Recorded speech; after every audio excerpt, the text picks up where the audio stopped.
So hello everyone, myself Kajal, a member of Aditya Joshi's education team and your biology class 12 mentor. तो are you guys excited? पहले मुझे ये बता दो क्या सब excited हैं आज के लेक्चर के लिए? क्या सब लोग excited हैं आज के लेक्चर के लिए? मैं आपके कमेंट्स देख लेती हूँ.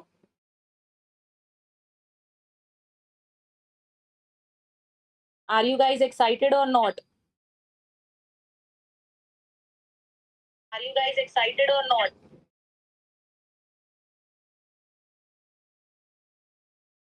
ओके तो आज से हमारा शिफ्ट बैच का फर्स्ट क्लास है हमारी, जिसमें मैं आज आपको बहुत इंटरेस्टिंग चैप्टर, बहुत इंटरेस्टिंग टॉपिक, हमारा फर्स्ट चैप्टर क्लास 12 का वो पढ़ाने वाली हूँ. तो सबसे पहले थोड़ा सा आपको मैं शिफ्ट बैच को इंट्रोडक्शन दे देती हूँ. इस बैच में हम ए टू जेड सब कुछ पढ़ने वाले हैं. आप ऐसा मत समझना कि अक्टूबर तक हम सिलेबस कंप्लीट कर लेंगे तो नहीं होगा, नहीं. सब कुछ एक चैप्टर को 3-3 क्लासेस हमने डिस्ट्रीब्यूट कर रखी है. सब कुछ हम डिटेल में करने वाले हैं और तुम्हें इधर उधर भटकने की जरूरत नहीं है कि तुमने केमिस्ट्री यहाँ से पढ़ी, बायो यहाँ से पढ़ी, फिजिक्स यहाँ से पढ़ी. ऐसा कुछ करने की जरूरत नहीं है. तुम्हें एक ही चैनल पे, एक ही यूट्यूब प्लेटफॉर्म पे तुम्हें सारे सब्जेक्ट्स कराए जाएंगे, वो भी डिटेल में. ऐसा मत समझो कि अक्टूबर तक सिलेबस कंप्लीट करना है तो वन शॉट में हो जाएगा, नहीं. ऐसा नहीं है. सब कुछ हम डिटेल में करने वाले हैं. ठीक है. तो जब तक बाकी बच्चे ज्वाइन कर रहे हैं तब तक मैं आपको थोड़ा सा पर्सनल मेंटोरशिप के बारे में बता देती हूँ, जो कि आपको आदित्य जोशी ऐप पे मिलेगी. ये मेंटोरशिप अभी तक इंडिया में कहीं भी लॉन्च नहीं हुई है. सबसे बेस्ट मेंटोरशिप आपको यहाँ मिलने वाली है. इसमें आपको पॉइंट्स बता देती हूँ क्या क्या मिलने वाले हैं. सबसे पहले आपको डेली मेंटोरशिप पे आपको डेली टारगेट्स मिलेंगे. क्योंकि क्या होता है, जब हम अपनी नीट जर्नी में होते हैं हमें स्पेसिफिकली चाहिए होता है कि हमें, हाँ, ये मेंटोर आके हमें ये बता दे कि हमें ऐसे ये चीज करनी है, ये टॉपिक हमें पढ़ना है, क्या हमें अपना फ्लो बना के रखना है, कौन से इंपॉर्टेंट टॉपिक्स हैं. इन सबको बताने वाला कोई ना कोई चाहिए होता है. मुझे भी चाहिए था, ये चीज की बहुत जरूरत होती है. तो ये चीज अभी तक इंडिया में कहीं लॉन्च नहीं हुई है. आपको यूट्यूब पे बहुत सारे एजुकेटर्स मिलते होंगे जो आपको गाइड करते होंगे, ऐसे करो, ये चैप्टर इतने टाइम में करना, ऐसे करना, लेकिन इसको फॉलो नहीं कर पाते. तो इसलिए मेंटोरशिप आपके लिए ये प्रोग्राम लॉन्च हुआ है, जिसमें आपको ए टू जेड सब कुछ आपको चीजें मिलने वाली है. आपको जो मेंटोर है, मेंटोर भी आपको कहाँ के, एएफएमसी, एम्स, एमबीएमसी, यहाँ के आपको एजुकेटर्स मिलने वाले हैं जो कि आपको गाइड करेंगे. ऐसे वैसे मेंटोर्स नहीं है, आपको बहुत अच्छे अच्छे आपको एजुकेटर्स मिलेंगे जो कि आपको गाइड करेंगे. जहां पे आप एक्चुअली जाने का ड्रीम देखते हो, वो एजुकेटर्स आपको गाइड करने वाले हैं. इसके अलावा आपको वन टू वन मेंटोरशिप मिलेगी. कैसे, आप जो भी अपना डाउट पूछना चाहते हैं आप उस मेंटोर से पूछो कि हाँ भैया दीदी हमें यहाँ प्रॉब्लम आ रही है, आपको वो चीज वो जरूर बताएंगे. ठीक है. इसके अलावा आपको डेली एनसीईआरटी डीपीपीस मिलने वाली है. आपके 100+ जाके फुल सिलेबस टेस्ट होने वाले, 1 2 10 12 नहीं, सीधा 100 फुल सिलेबस टेस्ट होंगे. क्योंकि जितने ज्यादा क्वेश्चन प्रैक्टिस करोगे उतनी ज्यादा क्लैरिफिकेशन आती है. तो क्लैरिटी इनहांस करने के लिए या फिर अगर आपको नीट फोड़ना है तो जितनी क्वेश्चन प्रैक्टिस करोगे उतनी कम होती है. तो इसलिए आपको फुल सिलेबस टेस्ट लगभग 100 आपको प्रोवाइड किए गए हैं. इसके अलावा आपको 30,000 क्वेश्चन बैंक्स मिलेंगे. एक भी नहीं, दो नहीं, 1000 नहीं, 1200 नहीं. आप एक बुक उठाओगे, बुक में आप कितने क्वेश्चन प्रैक्टिस कर लोगे? एक चैप्टर के 100 कर लोगे, 200 कर लोगे, लेकिन आपको 30,000 क्वेश्चन प्रैक्टिस मिल रहे हैं सिर्फ एक ही सब्जेक्ट से. तो इट्स अ वेरी गुड. और इसका प्राइस भी बिल्कुल मिनिमल है, 3999. इतना सा इसका प्राइस है, जो कि बहुत ही मिनिमल है. पूरे साल में इतना तो कोई भी खर्च कर लेता है. तो 3999 ये बहुत अच्छा प्राइस है, ये आप जरूर लो. मैं अगर आपको as a teacher, as a didi guide करूं तो आपको जरूर ये ज्वाइन करना चाहिए. ठीक है. तो आज हम थोड़ा लेक्चर स्टार्ट करते हैं अपना. हम बहुत अच्छा चैप्टर पढ़ेंगे, बहुत अच्छे से मैं आपको पढ़ाऊंगी. आपको बस बिलीव रखना है, फेथ रखना है कि हाँ हम कर लेंगे. ठीक है. आज के लिए आपको एक होमवर्क भी देके जा रही हूँ, स्टार्टिंग में होमवर्क दे रही हूँ. आपको क्या करना है, कमेंट्स में जरूर अपने नाम के आगे #डॉक्टर और अपना नाम ये जरूर लिख के जाना. आप देखोगे आपको बहुत अच्छा कॉन्फिडेंस उससे आएगा. तो आपका ये होमवर्क है, अपने कमेंट्स में लास्ट में इसको जरूर लिख के जाना. ठीक है. तो हम पढ़ने जा रहे हैं अपना sexual reproduction in flowering plants, जिसमें हम अपना प्री फर्टिलाइजेशन के इवेंट्स पढ़ेंगे, स्टेमन के बारे में पढ़ेंगे, माइक्रोस्पोरेंजियम, मेगास्पोरेंजियम, इवन न्यूमेरिकल्स. इस चैप्टर में ना न्यूमेरिकल्स भी आते हैं जो कि आपको अभी तक कहीं नहीं कराए होंगे. आपको एक दो न्यूमेरिकल्स करा देते होंगे, बस खत्म बात. बट ऐसा हम नहीं करेंगे. 2-3 न्यूमेरिकल्स मैं आपको आज कराऊंगी, प्लस जो हमारी नेक्स्ट क्लास होगी उसमें हम ब्रीफ में कम से कम 10-12 न्यूमेरिकल्स में आपको गारंटी से कह रही हूँ हम करेंगे. और वही न्यूमेरिकल्स आएंगे अगर इस चैप्टर से आने होंगे, तो अदरवाइज नहीं आ सकते. ठीक है. तो हम यहाँ पे पहले, सबसे पहले थ्योरी से स्टार्ट करते हैं. पॉलिनेशन से पहले करने का हम ट्राई करेंगे, वो भी हो गया तो हम वो भी अपना करेंगे. ठीक है. तो स्टार्ट करते हैं यहाँ पे हम. यस. सबसे पहले सेक्सुअल रिप्रोडक्शन. सेक्सुअल रिप्रोडक्शन सबको पता है. देखो, रिप्रोडक्शन सबको पता है कि तुम्हारा 9th-10th में छोटा थोड़ा बहुत टॉपिक तो आता है. तो रिप्रोडक्शन क्या है? रिप्रोडक्शन अगर हम ह्यूमंस के स्टडी करें, क्या होता है, ह्यूमन होता है, ह्यूमन में मेल फीमेल, मेल का गेमीट आएगा, फीमेल का गेमीट आएगा, दोनों फ्यूज करेंगे, जाइगोट बनेगा, अल्टीमेटली हम इंसान, इंडिविजुअल जो है हम बनते हैं. इसी तरह से प्लांट्स में भी ये सब इवेंट्स होती हैं. इवन हम कहें, देखो, सेक्सुअल रिप्रोडक्शन जैसे ह्यूमंस में क्या होता है, हमारे पास बाई पेरेंटल चीजों की जरूरत होती है. मींस बाई पेरेंटल मींस दो पेरेंट्स की हमें यहाँ पे जरूरत होती है. इसी तरह से जो हमारे प्लांट्स होते हैं उसमें भी हमें एक मेल गैमीट चाहिए होगा। मीन्स मेल, अभी हम आगे पढ़ेंगे मेल स्ट्रक्चर को हम क्या कहते हैं, फीमेल स्ट्रक्चर को हम क्या कहते हैं। लेकिन फिलहाल ये समझो कि अगर हमें सेक्सुअल रिप्रोडक्शन करानी है तो उसके लिए हमें क्या है, 2 पेरेंट्स की ज़रूरत होती है, मेल की और हमारे पास फीमेल की। इनके गैमीट्स जब हमारे पास अल्टीमेटली फ्यूज़ करते हैं, फिर हमारे पास एट द एंड क्या होती है, हमारे पास फर्टिलाइज़ेशन जो प्रोसेस है वो हमारे पास हो पाता है। इसी तरह से हमारे पास एनसीईआरटी में एक लाइन लिखी हुई है, जस्ट अ सेकंड। यस। तो हमारे एनसीईआरटी में एक लाइन लिखी हुई है कि जितने भी फ्लावरिंग प्लांट्स होते हैं, ऑल फ्लावरिंग प्लांट्स, कि जितने भी हमारे पास फ्लावरिंग प्लांट्स होते हैं, वो हमारे पास क्या शो करते हैं, सेक्सुअल रिप्रोडक्शन शो करते हैं। किस तरह से, सी, हमारा चैप्टर का नाम ही क्या है, पहले अपने चैप्टर का नाम ही देखो, हमारे चैप्टर का नाम ही क्या है, sexual reproduction in flowering plants. Flowering plants क्या, अब देखो फ्लावरिंग प्लांट्स क्या होते हैं, फ्लावरिंग प्लांट्स हमारे आते हैं सबसे बड़ी डिवीजन में। बड़ी डिवीजन कौन सी है, सबसे हमको पता है, हमारे पास, आप 11th में पढ़ते हो प्लांट किंगडम में इस बारे में कि आपके पास 5 डिविजन्स होती है, एल्गी, उसके बाद आपके टेरिडोफाइट्स आते हैं, ब्रायोफाइट्स आते हैं, जिम्नोस्पर्म्स आते हैं, एंजियोस्पर्म्स आते हैं। जो लार्जेस्ट डिवीजन है एंजियोस्पर्म्स की, उसमें हमारे पास बेसिकली हमारे जो फ्लावर्स होते हैं वो आते हैं। ठीक है, तो हमें क्या है, इसलिए यहाँ पे लिखा हुआ है ऑल फ्लावरिंग प्लांट्स हमारे यहाँ पे क्या सेक्सुअल रिप्रोडक्शन शो करेंगे। ये आपकी एनसीईआरटी की लाइन है। मैं आपको एनसीईआरटी भी दिखाऊंगी, साथ साथ में जो भी इंपॉर्टेंट लाइंस होंगी वो आपको मार्क कराऊंगी। प्लस में पहले आपको मैं एक क्लीन बोर्ड पे समझाऊंगी, उसके बाद आपको उसके सिंप्लीफाइड नोट्स भी मिलेंगे। ठीक है, तो आपको नोट्स, डीपीपी सब कुछ आपको ऐप पे मिल जाएगा। ठीक है, सो सी, क्या है यहाँ पे जो मैंने आपको इंपॉर्टेंट लाइन बताई वो यही है कि all flowering plants show sexual reproduction. ये लाइन हमने पढ़ ली। इस पूरे पैराग्राफ में सबसे मेन लाइन यही है, क्योंकि यहाँ पे कंफ्यूजन होती है कि हम, तुम समझते हो कोई ना कोई तो एक्सेप्शन होती होगी, बट ऐसा नहीं है। जितने भी फ्लावरिंग प्लांट्स है, जितने भी एंजियोस्पर्म्स में फ्लावर्स जो आते हैं, वो सब हमें क्या शो करते हैं, सेक्सुअल रिप्रोडक्शन को शो करते हैं। प्लांट्स में कैसे हुआ, मान लो फ्लावरिंग प्लांट्स थे, उनके अंदर सेक्सुअल रिप्रोडक्शन हुई, उनके जो एंड प्रोडक्ट्स अल्टीमेटली बने, उससे हमारे पास क्या प्रोड्यूस होता है, फ्रूट्स और सीड्स जो हमारे पास प्रोड्यूस होते हैं। क्योंकि एंड रिजल्ट ऑफ फर्टिलाइजेशन अगर हम प्लांट से बात करें तो हमारे पास क्या प्रोड्यूस होगा, डेफिनेटली फ्रूट्स और सीड्स ही प्रोड्यूस होंगे। ह्यूमंस में क्या होता है, हमारे पास इंसान बेबी प्रोड्यूस होते हैं, लेकिन प्लांट्स में ऐसा क्या होता है, फ्रूट्स और सीड्स प्रोड्यूस होंगे। ठीक है, आपको समझ में आ रहा है, आर यू गेटिंग। मैं आपके कमेंट्स देख लेती हूँ, पहले आपको समझ में आ रहा है या नहीं आ रहा, एक्साइटेड और नॉट, समझ में आ, ओके ओके। तो नेक्स्ट टॉपिक पढ़ते हैं हम यहाँ पे, फ्लावर। यस, हमने अभी तक पढ़ा फ्लावर क्या होता है। फ्लावर की यूनिट हमने सिंपल देख ली, हमने एंजियोस्पर्म से आती है इसकी बेसिक डिवीजन, लार्जेस्ट डिवीजन में आता है हमारे पास फ्लावर। ठीक है, अब फ्लावर्स क्या होते हैं, देखो फ्लावर्स सबको अच्छे लगते हैं, फ्लावर्स देखने में अच्छे लगते हैं, जब हम गार्डन्स में जाते हैं वहां अच्छे फ्लावर्स हमें लगते हैं। तो क्या है, जो फ्लावर्स होते हैं वो क्या चीज होती है, फ्लावर्स हमारे पास यहाँ पे एनसीईआरटी में ब्रीफ में लाइन लिखी हुई है कि जो फ्लावर्स होते हैं वो सिंबल्स होते हैं कन्वे करने के इंपॉर्टेंट ह्यूमन फीलिंग्स को। अगर आप, क्या होता है, अगर मान लो हम फ्लावर्स को देखेंगे, क्या होता है, फ्लावर्स देखने से हमारे पास हमारा कभी मूड अच्छा हो जाता है, तो इन सिंपल यहाँ पे लाइन में लिखी हुई है, अगर आपको नेक्स्ट में दिखाऊं, सी, यहाँ पे, yes, it's a line. Yes, यहाँ पे लिखा हुआ था हमारे पास कि जो फ्लावर्स होते हैं हमारे पास वो कैसे होते हैं, यहाँ पे सी, फ्लावर्स जो होते हैं वो हमारे पास क्या होते हैं, मॉर्फोलॉजिकल और एम्ब्रियोलॉजिकल मार्वल्स होते हैं। देखो मॉर्फोलॉजिकल का मतलब, मॉर्फोलॉजी का मतलब होता है जो भी आपकी आउटर अपीयरेंस है, और एनाटॉमी का मतलब क्या होता है, जो भी आपकी इनर अपीयरेंस है। ये आप क्लास 11 में पढ़ के आए हुए हो। ठीक है, मॉर्फोलॉजिकल, यहाँ जो बायोलॉजिस्ट लोग होते हैं उन्होंने बोला कि जो फ्लावर होती है वो एक मॉर्फोलॉजिकल और एक एम्ब्रियोलॉजिकल मार्वल्स है। मोफोलॉजिकल कैसे, वही आपको जैसे मैंने चीज बताई कि जो फ्लावर है वो आपको दिखने में अच्छा लगता है, तो वो एक मार्फोलॉजिकल मार्वल हो गया। मार्वल का मतलब सिंपल होता है एस्टोनिशिंग चीज, एस्टोनिशिंग समझते हैं ना, कि जो बहुत सरप्राइजिंग चीज होती है, जो बहुत अच्छी चीज होती है वो। तो बायोलॉजिस्ट ने क्या कहा कि जो फ्लावर होता है वो हमारे पास क्या होता है, एक मॉर्फोलॉजिकल मार्वल होता है, साथ ही साथ में एम्ब्रियोलॉजिकल मार्वल होता है। एम्ब्रियोलॉजिकल क्यों, क्योंकि हमें पता है जो फ्लावर होता है वो हमारा साइट ऑफ रिप्रोडक्शन होता है। साइट ऑफ रिप्रोडक्शन कैसे, क्योंकि हम सबको पता है, अभी हम आगे पॉलिनेशन के बारे में स्टडी करेंगे। पॉलिनेशन में क्या होता है, मेल गेमीट आता है, फीमेल के पास अल्टीमेटली फ्यूजन होती है, और फिर हमारे पास रिप्रोडक्शन जो है वो लीड हो जाती है। यहाँ पे बायोलॉजिस्ट ने इसको एम्ब्रियोलॉजिकल मार्वल इसलिए बोला क्योंकि ये हमारे पास जो फ्लावर होती है वो एक साइट है रिप्रोडक्शन की, क्योंकि अल्टीमेटली फ्लावर के ऊपर ही पॉलिनेशन होगी और फिर हमारे पास जो है फर्टिलाइजेशन पॉसिबल हो पाएगी। ठीक है, अब क्या है फ्लोरिकल्चर। फ्लोरिकल्चर एनसीईआरटी में नहीं गिवन है, बट उसका हमें पता होना जरूरी है। सो सी, फ्लोरिकल्चर का मतलब क्या होता है, ग्रोइंग एंड मार्केटिंग फ्लावर्स। सबको पता है, जैसे कि हम हनी बीज को करते हैं, हनी बीज को ग्रो करना उसके लिए भी एक स्पेसिफिक आर्ट है, मतलब बाकी चीजों के लिए स्पेसिफिक आर्ट है। सिमिलरली अगर हम उसी जगह पे फ्लावर्स की बात करें तो फ्लावर्स भी हमारे पास एक आर्ट है, जहां पे हम फ्लोरिकल्चर उस नाम का नाम है, जहां पे हम क्या करते हैं, ग्रो करते हैं और अपने फ्लावर्स की क्या करते हैं, मार्केटिंग करते हैं। ठीक है, अब हम अपना फ्लावर का डायग्राम देखेंगे। देखो एनसीईआरटी में गिवन है, अभी आपको एनसीईआरटी से दिखाऊंगी, उससे पहले हम यहाँ पे सिंपल अपना एक शॉर्ट में अपना फ्लावर का डायग्राम देख लेते हैं। ठीक है, फ्लावर हमने स्टार्टिंग से पढ़ा, चैप्टर का नाम है फ्लावरिंग प्लांट्स। तो फ्लावर होता कैसे है, फ्लावर के अंदर क्या क्या चीजें होती है, वो बहुत ज्यादा इंपॉर्टेंट है जानना। ठीक है?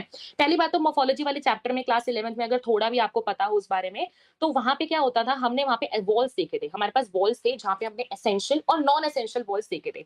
जहाँ पे हमने 2 पढ़े थे अपने एसेंशियल वॉल्स और 2 होते हैं हमारे पास नॉन एसेंशियल वॉल्स। तो सब सिंपल हम स्टार्ट करते हैं। अगर मान लो हमारे पास फ्लावर का सबसे पहला पार्ट आता है नीचे हमारे पास थैलेमस। ये हमारा होता है नीचे हमारा यहाँ पे thalamus. This is basically called your thalamus और यू कैन सिंपली से रिसेप्टेकल। ये हमारे पास थैलेमस या फिर हम इसको कह सकते हैं रिसेप्टेकल, ये हमारे पास होता है। ठीक है? इस थैलेमस के ऊपर हमारे पास यहाँ पे शुरू होता है, यहाँ पे हमारे पास होता है सेपल्स। ठीक है? जब आप कोई भी फ्लावर देखते हो उसके नीचे आपको थोड़ी-थोड़ी लीव्स दिखती होगी, उनको हम कहते हैं सेपल्स। उन सेपल्स के ऊपर ये हमारे पास होते हैं सेपल्स और इन सेपल्स के ग्रुप्स को हम बोलते हैं कैलिक्स। जैसे कि फीमेल रिप्रोडक्टिव ऑर्गन को हम बोलते हैं गायनोशियम, जो हम आगे स्टडी करेंगे, और मेल को हम बोलते हैं एंड्रोशियम। इसी तरह से जो सेपल्स के ग्रुप का नाम होता है, यहाँ पे हम 4 वॉल्स पढ़ेंगे, कैलिक्स पढ़ते हैं, कोरोला पढ़ते हैं, एंड्रोशियम पढ़ते हैं और गायनोशियम पढ़ते हैं। मोर्फोलॉजी में थोड़ा बहुत स्टडी करोगे तो यू शुड नो। ठीक है? तो सेपल्स होते हैं, सेपल्स आप सबको सबको समझ में आ गया। फ्लावर का जो सबसे नीचे ग्रीन वाला पार्ट होता है उसको हम सेपल्स कहते हैं, जिसके ग्रुप को हम कहते हैं कैलिक्स। ठीक है? इसके ऊपर क्या होता है, हमारे पास अब शुरू होंगी पेटल्स, जो सबको अच्छी लगती है, जो सब डेकोरेशन पर्पसेस के लिए भी यूज करते हैं। ठीक है? इन पेटल्स पे क्या होता है, सी जैसे यहाँ पे हमारे पास एक पेटल, ये दूसरी पेटल, ये हमारे पास इस तरह से फ्लावर का डायग्राम होता है, जिसमें हमारे पास ये होती हैं पेटल्स। ठीक है? और इन पेटल्स के ग्रुप को हम बोलते हैं कोरोला। ठीक है? This is very important question. Corolla क्या होता है, कैलिक्स क्या होता है? कैलिक्स होता है हमारे पास सेपल्स का ग्रुप होता है, और वो हमारे पास किसका ग्रुप होता है, हमारे पास कोरोला हमारे पास पेटल्स का होता है। ठीक है? यही पेटल्स जो होती हैं, इन्हीं पेटल्स से हम आगे देखेंगे पॉलिनेशन के लिए किस तरह से इसमें मॉडिफिकेशंस आती है। जैसे कुछ पेटल्स ब्राइटली कलर्ड हो जाती हैं, कुछ नेक्टर रिलीजिंग फ्लावर्स होते हैं, तो इन्हीं के अंदर मॉडिफिकेशंस होती है, अल्टीमेटली हमारे पास क्या होता है, पॉलिनेशन सक्सेसफुल हो पाती है। ठीक है? तो इसके अंदर क्या होता है, अब इतना हमने स्टडी कर लिया। तो ये जो थे ना हमारे पास पेटल्स और सेपल्स वाले, इन दोनों को हम बोलते हैं नॉन एसेंशियल वॉल्स। अब इनको नॉन वॉल्स का मतलब होता है एक तरह से हम ग्रुप कह सकते हैं, मींस एक तरह से हम कह सकते हैं जो कि रिसेप्टिव साइट हम कह सकते हैं। ठीक है? जो पेटल्स और सेपल्स हैं, ये होते हैं हमारे नॉन एसेंशियल। नॉन एसेंशियल क्यों? क्योंकि देखो एसेंशियल हम उनको कहेंगे जो हमारे एट द एंड रिप्रोडक्शन में हेल्प करेंगे, और नॉन एसेंशियल हम उनको कहते हैं जो हमारे रिप्रोडक्शन में हेल्प नहीं करते। अब देखो, पेटल्स और सेपल्स ये हमारी रिप्रोडक्शन यूनिट नहीं है, लेकिन अभी मैंने आपको बताया जो मेल रिप्रोडक्टिव ऑर्गन है और जो फीमेल रिप्रोडक्टिव ऑर्गन है, अल्टीमेटली या मैं सिंपल बोलूं एंड्रोशियम और गायनोशियम जो है, इन्हीं के अंदर तो बेसिकली रिप्रोडक्शन होगी ना। फीमेल के मीट ये चीजें होनी चाहिए रिप्रोडक्शन अगर हमें करानी है तो। ठीक है? तो क्या होगा, यहाँ पे अगर मैं मेल रिप्रोडक्टिव ऑर्गन बनाऊं, तो मेल रिप्रोडक्टिव ऑर्गन मान लो ये था। फीमेल के लिए हमारे पास ऑर्गन होता है कुछ ऐसा सा, अभी आपको एनसीईआरटी में डायग्राम दिखेगा, यहाँ पे आपके पास ये होता है फीमेल रिप्रोडक्टिव ऑर्गन। ठीक है? ये आपके पास रहता है anther. This is your anther. अभी हम पार्ट्स पढ़ेंगे, एंथर इस पूरे चैप्टर में हम ब्रीफ में पढ़ना है, या फिर आप सिंपल अभी इसको कह सकते हो हमारे पास एंड्रोशियम। क्या कह सकते हो, एंड्रोशियम, क्योंकि ये हमारे पास क्या है, मेल वाला पार्ट है।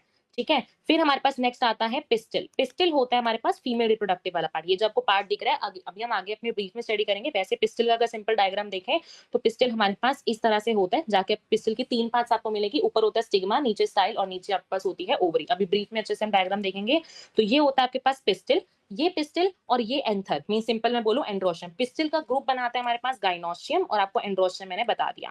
ये जो होते हैं ना, ये बनाते हैं आपके पास एसेंशियल वॉल्स। तो इसका मतलब अब यहाँ पे याद करके चलो, मोर्फोलॉजी में स्टडी करते हैं वैसे, पर अभी याद नहीं है तो सिंपल याद रखो, एसेंशियल वॉल्स कौन से होते हैं, एंड्रोशियम गायनोशियम, और नॉन एसेंशियल वॉल्स कौन से होते हैं हमारे पास, पेटल्स और सेपल्स वाले। ठीक है? ये हमारे पास एक फ्लावर की हमारी पूरा एक नॉर्मल स्ट्रक्चर माना जाता है। एनसीईआरटी का डायग्राम भी आप देख सकते हो, एनसीईआरटी हमको सब कुछ बता रखा है। ये आपके पास पेटल है, ये आपके पास एंथर है, स्टिग्मा है, सिग्मा स्टाइल ओवरी हमारे पास पार्ट होते हैं, हम आगे पढ़ेंगे पिस्टल के। ये आपके पास स्टाइल रहता है, ये फिलामेंट होगी, उसके बाद ये आपके पास सेपल्स होगी। हमने अपना नॉर्मल डायग्राम जो है यहाँ से स्टडी कर लिया। ठीक है? उसके अलावा ये देखो, मैं आपको बता रही थी फ्लावर्स मेरे पास 3 टाइप पार्ट्स के होते हैं। ये देखो, आपको मैं क्वेश्चन भी आपको थोड़े बहुत साथ साथ कराते जाएंगे, उसके अलावा आपको जो और डीपीपीज मिलेंगे उसके अलावा आपको लास्ट में बता दूंगी मैं। ठीक है?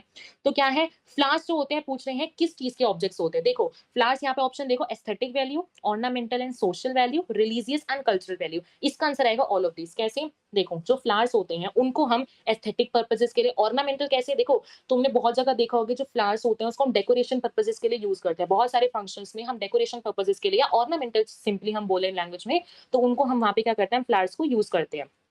और हम उनको फ्लावर्स को अपने सोशल पर्पसेस के लिए भी करते हैं, रिलीजियस और कल्चरल वैल्यूज पे भी। कभी कभी तो जैसे तुमने अपने क्लास 12 में, अभी हम जब हम लास्ट चैप्टर अपने इकोलॉजी वाली यूनिट पे जाएंगे, हम वहाँ पे अपनी शिप को मूवमेंट्स वगैरह, इन मूवमेंट्स के बारे में पढ़ेंगे, जहाँ पे एक ट्री को प्रिजर्व करने के लिए जो लोगों ने क्या-क्या चीज़ें की थी। सिमिलरली वही यहाँ पे कह रहे हैं क्योंकि उन्होंने वहाँ पे क्यों कहते हैं हमने खासियन, जेमतिया हिल सब आगे पढ़ते होंगे, अगर आपको थोड़ा बहुत पता होगा वहाँ पे, तो वहाँ पे रिलीजियस पर्पसेस के लिए भी हमारे पास हम बहुत सारे ऐसे फ्लावर्स हैं जिनको हम यूज़ करते हैं। ये आपकी एनसीईआरटी की लाइन है, मैं खुद से ये क्वेश्चन नहीं बनाई, जितने भी एनसीईआरटी के लाइन को क्वेश्चन होंगे, वो ही आपको डायरेक्ट मिलने वाले हैं, कोई बाहर से क्वेश्चन नहीं होगा, बिल्कुल टू द पॉइंट हम करेंगे। या रिप्रोडक्शन में 3 ही चैप्टर्स बचे हैं, पहले 4 चैप्टर्स हैं, अब सिर्फ 3 चैप्टर्स हैं और रिप्रोडक्शन तो वैसे भी एक स्टोरी की तरह लो इसको, मेल गैमीट आया, फीमेल गैमीट आया, दोनों ने फ्यूजन करी, फर्टिलाइजेशन हुई। एक स्टोरी की तरह हमने इस पूरे चैप्टर को पढ़ना है, पूरे इवेंट्स देखेंगे, पहले फर्टिलाइजेशन होगी, पॉलिनेशन होगी, पोस्ट फर्टिलाइजेशन इवेंट्स, 3 हमने इसको पार्ट्स में डिवाइड करते हैं, pre fertilisation, fertilisation and lastly आपका पोस्ट फर्टिलाइजेशन। ठीक है, एक स्टोरी की तरह इसको रिलेट करेंगे।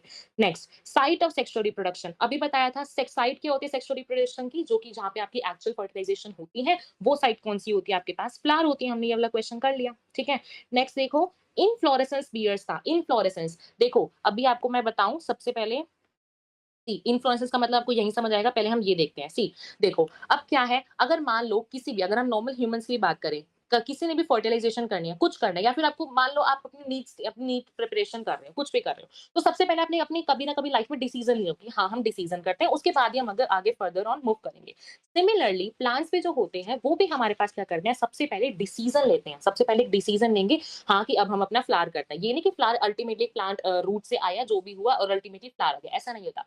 सबसे पहले डिसीजन लिया जाता है, उसके बाद होते हैं हार्मोनल एंड स्ट्रक्चरल चेंजेस उस फ्लावर के अंदर। कैसे, ये देखो, जैसे कि अब हम नॉर्मल ह्यूमंस हैं, डेफिनेटली सी बात है कि हम अपने हम बर्थ लिया हमने, उसके बाद डायरेक्टली तो नहीं हम डायरेक्टली हम बड़े हो जाएंगे, नहीं, हमारे अंदर कुछ हार्मोनल चेंजेस आते हैं, कुछ स्ट्रक्चरल चेंजेस आते हैं, प्यूबर्टी गेन करते करते टाइम, तो बहुत सारे ऐसे चेंजेस आते हैं। सिमिलरली जो प्लांट होता है वो भी ऐसे बहुत सारे चेंजेस में जाता है। कैसे चेंजेस, वही जो हम नॉर्मल ह्यूमंस में जाते हैं, हार्मोनल और स्ट्रक्चरल चेंजेस, वही सब इवेंट्स हमारे प्लांट्स के अंदर भी होते हैं, जिससे क्या होता है, डिफरेंशिएशन हो जाता है, डेवलपमेंट हो जाता है एक फ्लावर प्रिमोडियम का, जिससे अल्टीमेटली इनफ्लोरेसेंस बनते हैं। इनफ्लोरेसेंस का मतलब होता है कि ग्रुप ऑफ फ्लावर्स आप कह सकते हो, नॉर्मल फ्लावर को तो आप ऐसे फ्लावर कह दोगे, बट इनफ्लोरेसेंस कैसे, जब आप ग्रुप ऑफ फ्लावर्स मिल जाते हैं तो उसको हम इनफ्लोरेसेंस कह देंगे। अल्टीमेटली आपको फ्लावर की बस छोटी छोटी ऐसे आपको छोटी छोटी बर्ड्स दिखने लगेंगी और अल्टीमेटली आपके पास क्या आ जाएगा, फ्लावर जो है वो आ जाएगा। ठीक है, ये हमने पढ़ लिया। तो इस तरह से हमने यहाँ पे इनफ्लोरेसेंस का क्वेश्चन करना है। ऊपर आपको यही वाला क्वेश्चन पूछा गया था, सी इनफ्लोरेसेंस पीरियड्स था, तो इनफ्लोरेसेंस के पास क्या आती है हमारे पास, फ्लावर बड्स आएंगी, उसके बाद अल्टीमेटली हमारे पास फ्लावर्स जो है वो आ जाते हैं है। ठीक है, सिमिलरली अब देखो, जो मैंने आपको पढ़ाया उसको हम थोड़ा सा एनसीईआरटी से भी देखेंगे, पूरे हम एनसीईआरटी रीड नहीं करने वाले, उसके लिए आपकी अलग सीरीज भी इवन आएगी। ठीक है, अभी हम फिलहाल अपने आप थोड़ा सा देख लेते हैं जो हमने लाइन पढ़ी है। सी, अभी आपको मैंने बताया several hormonal and structural changes हमारे होते हैं which lead to differentiation and further primordium. ठीक है, वही चीज हमने आपको बताई कि सेवरल हार्मोनल और हमारे पास स्ट्रक्चरल चेंजेस जो है प्लांट्स के अंदर आते हैं। ठीक है, उसके बाद ये male and female reproductive organs ये हमने स्टडी कर लिया है, क्या हम उसको बोलते हैं, which is whorl of stamens, whorl means group, we can say group of stamens को हम बोलते हैं एंड्रोशियम, और हम ग्रुप ऑफ फीमेल या टिस्टल कार्पेल्स को हम बोलते हैं अपना गाइनोस्टियम। ठीक है, अब क्या है, हमने इनके नाम तो पढ़ लिए कि हाँ मेल के लिए है, फीमेल के लिए है, लेकिन अब इनको हम थोड़ा सा ब्रीफ में देखेंगे। जैसे हमने अभी आपको बताया कि स्टेमन के ग्रुप को हम क्या बोलते हैं, एंड्रोशियम। अब हम उस स्टेमन, उसी एक पर्टिकुलर यूनिट के बारे में बात करने वाले हैं, which is basically called stamen। स्टेमन का दूसरा नाम हमारे पास होता है माइक्रोस्पोरोफिल।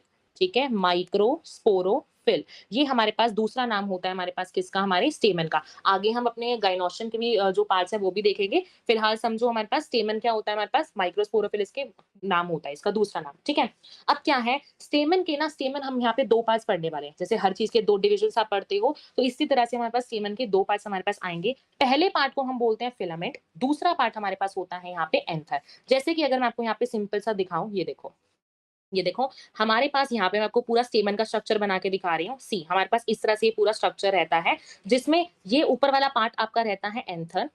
ठीक है, एंथर। नेक्स्ट वाला पार्ट आपके पास रहता है यहाँ पे फिलामेंट। ठीक है, आपके पास दो पार्ट्स रहते हैं, और नीचे वाला पार्ट हमारे पास हो जाता है थैलेमस।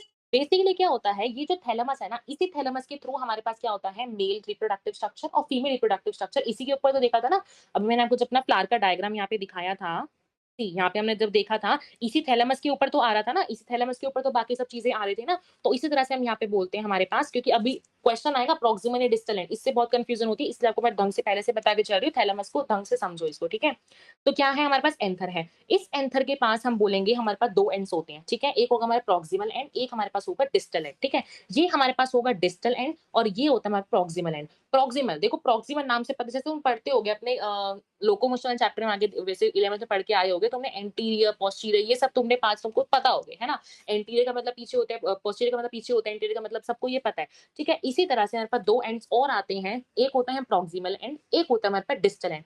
प्रॉक्सिमल, प्रॉक्सिमल नाम से ही पता चल रहा है हमें यहाँ पे प्रॉक्सिमल सॉरी यस, प्रॉक्सिमल नाम से पता चल रहा है पी, पी, पी से याद रखो, पी का मतलब यहाँ पे हो गया पास। प्रॉक्सिमल एंड वो होगा जो हमारा थैलेमस के पास होगा, ठीक है? इससे आप याद कर सकते हो, ठीक है? और डिस्टल एंड, डी से याद रखो हमारे पास डी का दूर, दूर का डी हो गया, तो दैट मीन्स हमारे पास डिस्टल एंड कौन सा होगा जो हमारे पास दूर लोकेटेड होगा, ठीक है? एनसीईआरटी में इसकी डायरेक्टली लाइन गिवन है कि जो हमारे पास फिलामेंट होता है, जो फिलामेंट, फिलामेंट को ना ये हमारे पास फिलामेंट जो होते हैं स्टॉक की तरह होती है, स्टॉक का मतलब एक डंडी से कह सकते हैं, उसकी तरह से होती है। तो एनसीईआरटी में लाइन गिवन है हमारे पास डायरेक्टली कि जो फिलामेंट होता है, जो फिलामेंट का जो स्टॉक होता है, वो हमारा किस एंड से या डिस्टल एंड से, तो हम डायरेक्टली वहां पे बोलेंगे कि हमारा स्टेमन, जो स्टेमन का जो फिलामेंट वाला पार्ट है, जो उसका फर्स्ट पार्ट है which is called your filament, वो हमारा अटैच होता है प्रॉक्सिमल एंड ऑफ थैलेमस से। This is very important line, NEET में डायरेक्टली क्वेश्चन आपको ऐसे आ जाएगा, प्रॉक्सिमल, डिस्टल, एंटीरियर, पोस्टीरियर, तो आप क्या मार्क करके आओगे? डेफिनेटली आप मार्क करके आओगे पोस्टीरियर, लेकिन ये भी पढ़ लेना थैलेमस के रिगार्ड में पूछा हो, ठीक है?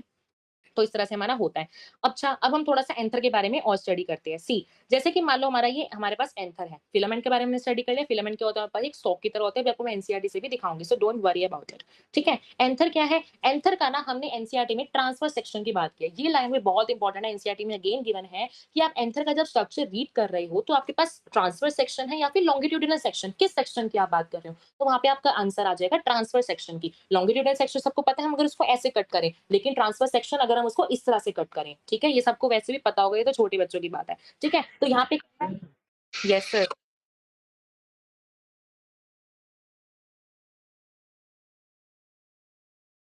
ठीक है सर। ओके, तो एंथर का अगर हम देखें, एंथर का हम ट्रांसफर सेक्शन के बारे में बात करेंगे। हम जब एंथर के ट्रांसफर सेक्शन की बात करते हैं, तो उसमें हमारे पास 4 लेयर्स आती है। 4 लेयर्स पढ़ने से पहले हम उसका एक बार डायग्राम देखते हैं। सी, हमारा जो एंथर होता है, सबसे पहली बात, हमारा जो एंथर होता है, वो एक टेट्रागोनल स्ट्रक्चर होता है।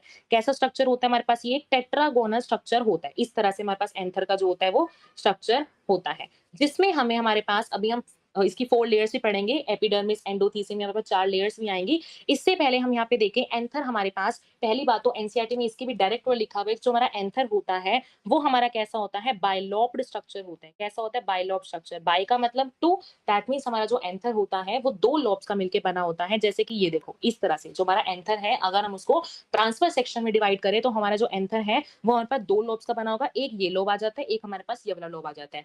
इन 2 लोब के अंदर हमारे पास क्या प्रेजेंट होता है? थीकास प्रेजेंट होते हैं। वो भी 4 थीकास इन टोटल एंथर में प्रेजेंट होंगे, जैसे कि ये और आपके ये। तो दैट मीन्स मैं सिंपल कहूँ कि हमारा जो एक लोब है, एंथर का जो 2 लोब्स है, एंथर में टोटल 2 लोब्स हैं। एक लोब में हमारे पास क्या होंगे? हमारे पास 2 माइक्रोस्पोरेंजिया, फिर सिंपल में बोलो 2 थीकास। इनका हम जनरल नाम बोलते हैं थीका। यही थीका एट द एंड हमारे पास मैच्योर होके क्या बनाते हैं? माइक्रोस्पोरेंजिया बनाते हैं, ठीक है? ये जो थीकास होंगे माइक्रोस्पोरेंजिया बनाएंगे, तभी हमारे एनसीईआरटी में लिखा हुआ है कि हमारा जो एंथर होता है, वो कैसा होता है? उसके पास 4 माइक्रोस्पोरेंजिया प्रेजेंट होते हैं, और एंथर हमारे पास टेट्रागोनल स्ट्रक्चर होता है। कैसा स्ट्रक्चर होता है हमारे पास? एंथर टेट्रागोनल स्ट्रक्चर होता है। टेट्रागोनल स्ट्रक्चर, टेट्रागोनल कैसे? अभी हमने देखा, इसकी 4 साइड्स है ना, इसीलिए हम अपने एंथर को क्या बोलते हैं? टेट्रागोनल स्ट्रक्चर बोलते हैं, जिसमें हमारे पास अर्लियर थीकास प्रेजेंट होते हैं। वही थीकास हमारे पास मैच्योरिटी में जाके क्या बन जाते हैं? माइक्रोस्पोरेंजिया बन जाते हैं, ठीक है? आपको मैं यहाँ पे एनसीईआरटी में दिखाऊं, देखो हमने क्या पढ़ा अभी तक? 2 पार्ट्स हमने देखे। टिपिकल स्टेमन है, स्टेमन हमने पढ़ लिया क्या होता है? लॉन्ग एंड स्लेंडर स्टॉक होता है, जिसको हम फिलामेंट कहते हैं। एंड टर्मिनल जनरली बाइलॉब्ड स्ट्रक्चर, बाइलॉब होता था एंथर, अभी आपको बताया, तो एंथर कैसा होता है? बाइलॉब स्ट्रक्चर, ठीक है? उसके अलावा see, proximal end of the filament, अभी आपको मैंने बताया था, यहाँ से इंपॉर्टेंट क्वेश्चन आता है। This is very important question, you can even mark this, this is also a PYQ, ठीक है? पीवाईक्यू आपको 2018 में इसका डायरेक्टली क्वेश्चन आया था कि हमारे पास क्या था? Proximal end of the filament is attached to thalamus. अभी हमने इसको स्टडी कर लिया है, ठीक है? उसके अलावा this line is also very important कि number and length of stamens are variable in a flower of different species. देखो, तुमने मॉर्फोलॉजी में स्टडी किया होगा कि जो साल्विया और मस्टर्ड का एग्जांपल था, मॉर्फोलॉजी में एंड्रोस्टियम वहां पे दे रखा है एग्जांपल, साल्विया और मस्टर्ड का, उनमें आपने स्टडी किया होगा।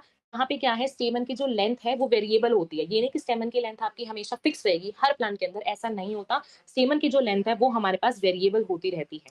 ठीक है? उसके अलावा यहाँ पे अभी आपको स्ट्रक्चर बता दिया अच्छे से, ये एनसीईआरटी की डायग्राम है। पहले हम मैंने आपको सिंपल बताया, अब हम एनसीईआरटी से देख रहे हैं। एनसीईआरटी में यहाँ पे देखो, ये हमारे पास एंथर है, ये हमारे पास फिलामेंट रहता है। अल्टीमेटली क्या होता है हमारे पास यहाँ पे पोलन सैक्स, माइक्रोस्पोरेंजियम अभी देखते हैं। उससे पहले अभी आपको मैंने बताया बाइलॉब्ड हमारा एंथर होता है और कैसा होता है हमारे पास 2 थीकस का प्रेजेंट होता है। दैट मीन्स हमारे पास ये कैसा होता है, डायथीकस होता है। डायथीकस समझ में आ गया ना? अच्छा, एक बात और याद रखना, ये हमारे पास जो डायथीकस है, ये एक लोब के रिस्पेक्ट में बोला गया है। किसके उसमें? एक लोब के रिस्पेक्ट में। कभी तुम ये कहो कि नहीं हमारे पास तो ये टेट्राथीकस होना चाहिए, बट ऐसा नहीं होता। यहाँ पे हमने बात करी है हमारे एक लोब के रिस्पेक्ट में कि एक लोब के पास 2 थीकस होते हैं, तो अल्टीमेटली वी कैन से कि जो हमारा एंथर होता है वो डायथीकस होता है। यहाँ से क्वेश्चन भी आता है, वहां पे डायरेक्टली आएगा कि टेट्राथीकस, डायथीकस विद रिस्पेक्ट टू 2 लोब्स। तो आपको ये आंसर मार्क नहीं करना, आपको करना है डायथीकस विद रिस्पेक्ट टू 1 लोब। अगर हम बात करें तो इसका आंसर आएगा, ठीक है। उसके बाद यहाँ पे लिखा हुआ है often a longitudinal groove runs lengthwise. Longitudinal groove seen, यहाँ पे आपको दिखाती हूँ, सी, यहाँ पे सी।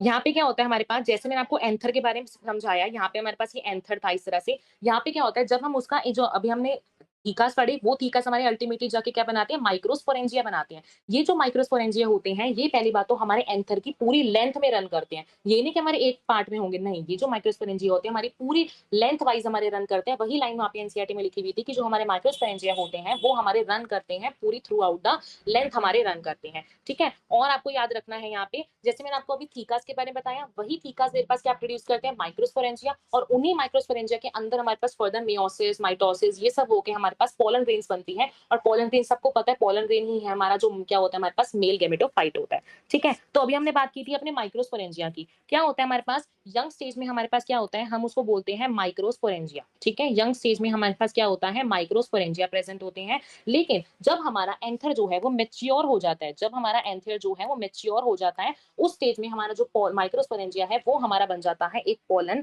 सैक की फॉर्म में। क्योंकि अल्टीमेटली क्या होगा ना, इसी पोलन सैक के अंदर हमारे पास मियोसिस, माइटोसिस वगैरह होगी, जिससे अल्टीमेटली हमारे पास क्या प्रोड्यूस हो जाएगा, हमारे पास पोलन ग्रेन जो है वो प्रोड्यूस हो जाती है, ठीक है। तो हमने इसको एनसीईआरटी से भी देख लिया। उसके अलावा सी, हमारे पास क्या, हमने देखो एंथर के बारे में स्टडी किया। एंथर के बारे में, अब जो एंथर होता है वो नहीं वो किसी भी सेल से बन जाएगा, नहीं, वो जो एंथर होता है हमारा एक स्पेशल टाइप ऑफ सेल से बनता है, which is basically called your archesporial cells, which is called your archesporial cells. ये एनसीईआरटी में नहीं गिवन है, बट यहाँ से क्वेश्चन आता है, क्योंकि नीट 2016 में इसका क्वेश्चन आया हुआ था कि आर्कीस्पोरियल्स क्या है, ठीक है। तो इससे आपको याद रखना है, आर्कीस्पोरियल सेल से हमारा जो है, हमारा जो एंथर होता है वो बना हुआ होता है, जो कि हमारा फर्दर 2 पार्ट्स में आता है। एक हमारे पास, हम इसकी बात करेंगे हमारे पास आउटर वाला पार्ट, और दूसरी हम बात करेंगे यहाँ पे हमारे पास इनर वाली बात, ठीक है। आउटर को हम पेराइटल भी कहते हैं। इस आउटर की जो फर्दर डिविजन्स होती हैं वो हमारे पास आती हैं 4 लेयर्स में, ठीक है। वो हमारे पास आती हैं 4 लेयर्स में, which is first layer is called your epidermis, endothecium, ठीक है। फिर आती है आपके पास मिडल लेयर, और लास्ट आती है आपके पास टेपटम,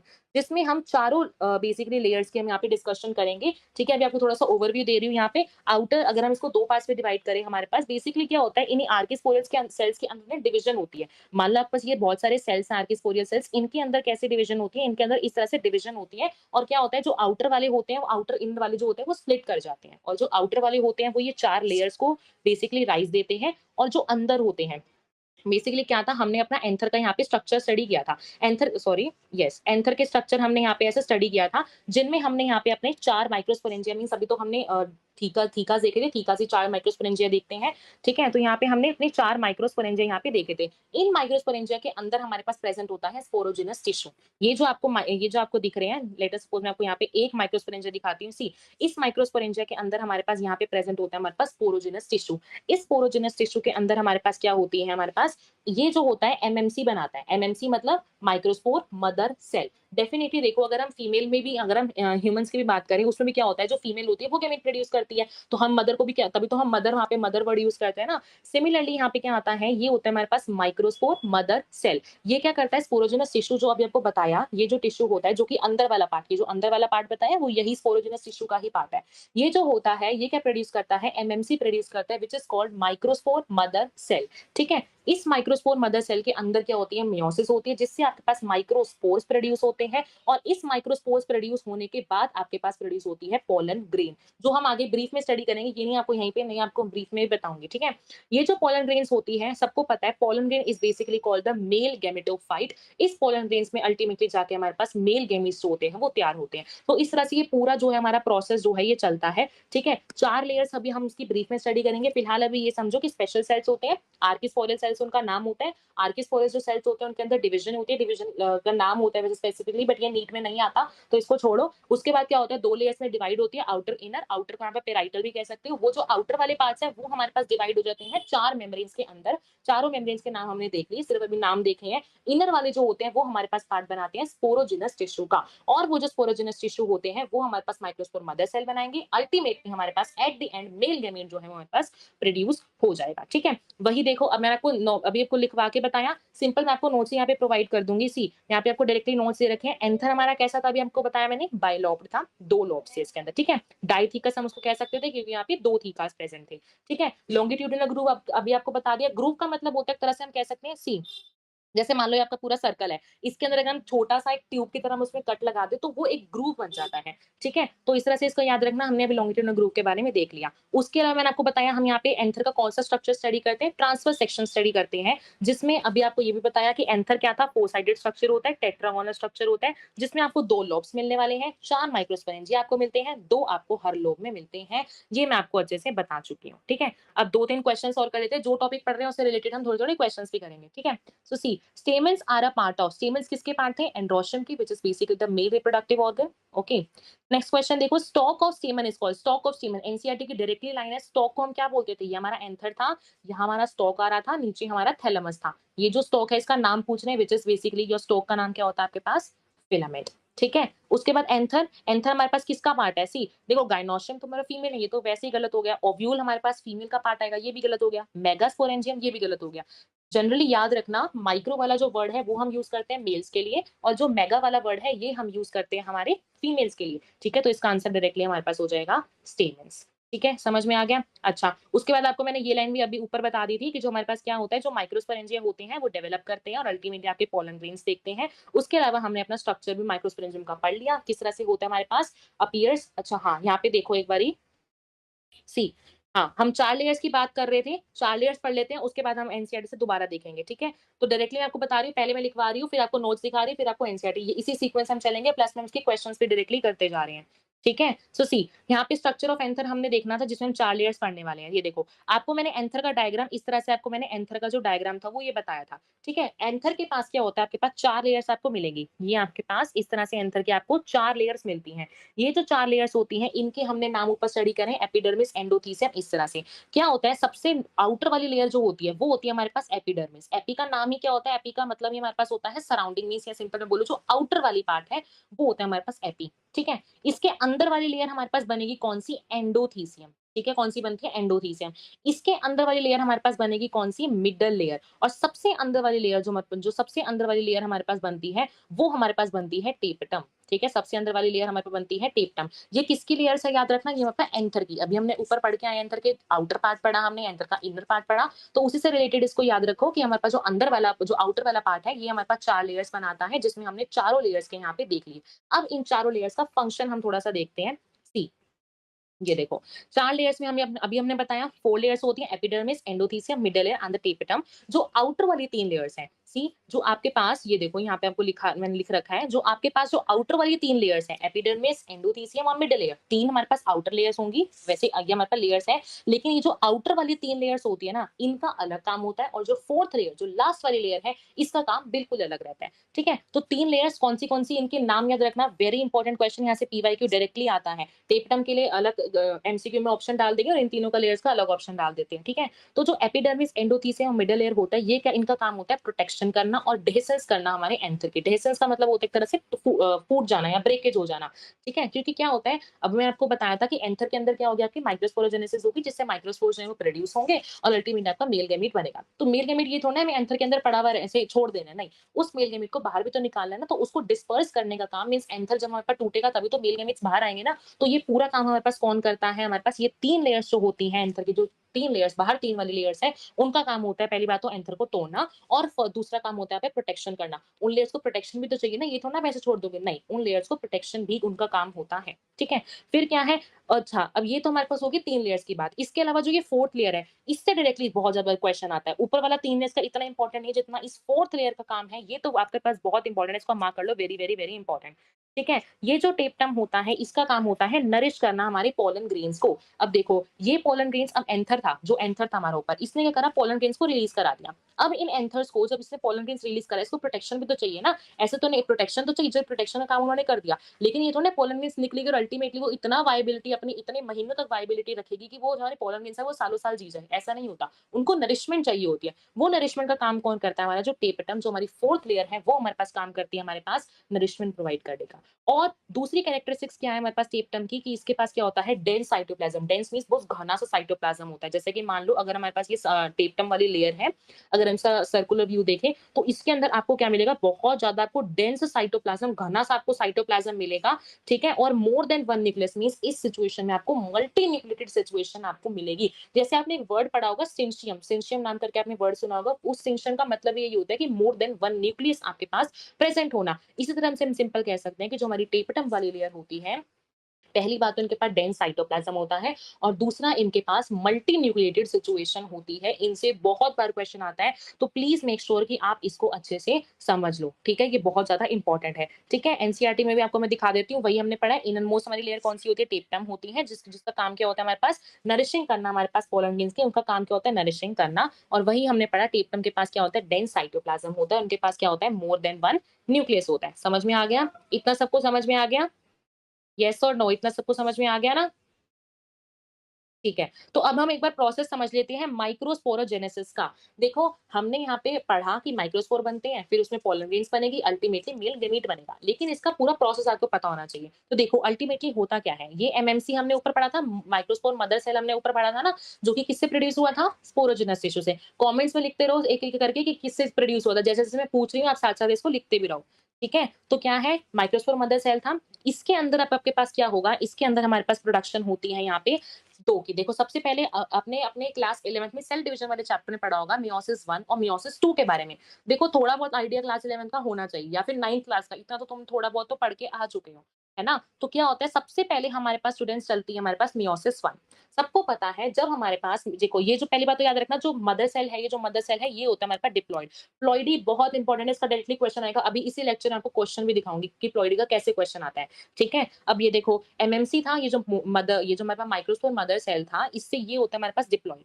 इस डिप्लॉइड के अंदर अल्टीमेटली क्या होती है हमारे पास, सबसे पहले होगी मियोसिस 1, उसके बाद होगी हमारे पास मियोसिस 2। जब हमारे पास मियोसिस 1 होती है, तो हमारे पास क्या स्टूडेंट्स प्रोड्यूस होता है, हमारे पास 2 प्रोड्यूस होंगे, ठीक है? 2 हमने पढ़ा था ना कि क्या होता है मियोसिस 1 के पास, 2 हमारे पास ऑफस्प्रिंग्स प्रोड्यूस होते हैं, 2 प्रोजेनिस प्रोड्यूस होती हैं और अल्टीमेटली मियोसिस 2 के पास हमारे पास 4 प्रोड्यूस हो रही थी, है ना? तो यहाँ से याद रखो, सबसे पहले मियोसिस 1 हुई, हमारे पास मान लो 2 हमारे पास यहाँ पे जो होती है हमारे पास प्रोजेनी यहाँ पे बनी, या सिंपल में बोलो 2 माइक्रोस्पोर्स हमारे पास बने। उसके बाद क्या हुआ, मियोसिस यहाँ पे 2 होगी, सेकंड मियोसिस यहाँ पे होगी। सेकंड मियोसिस के बाद हमारे पास क्या हो जाएगा, यहाँ पे हमारे पास 4 जो है हमारे पास माइक्रोस्पोर जो है प्रोड्यूस हो जाएंगे। जैसे हम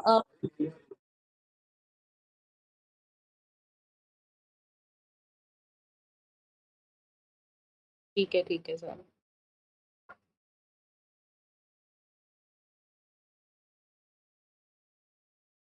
अच्छा, देखते हैं सर।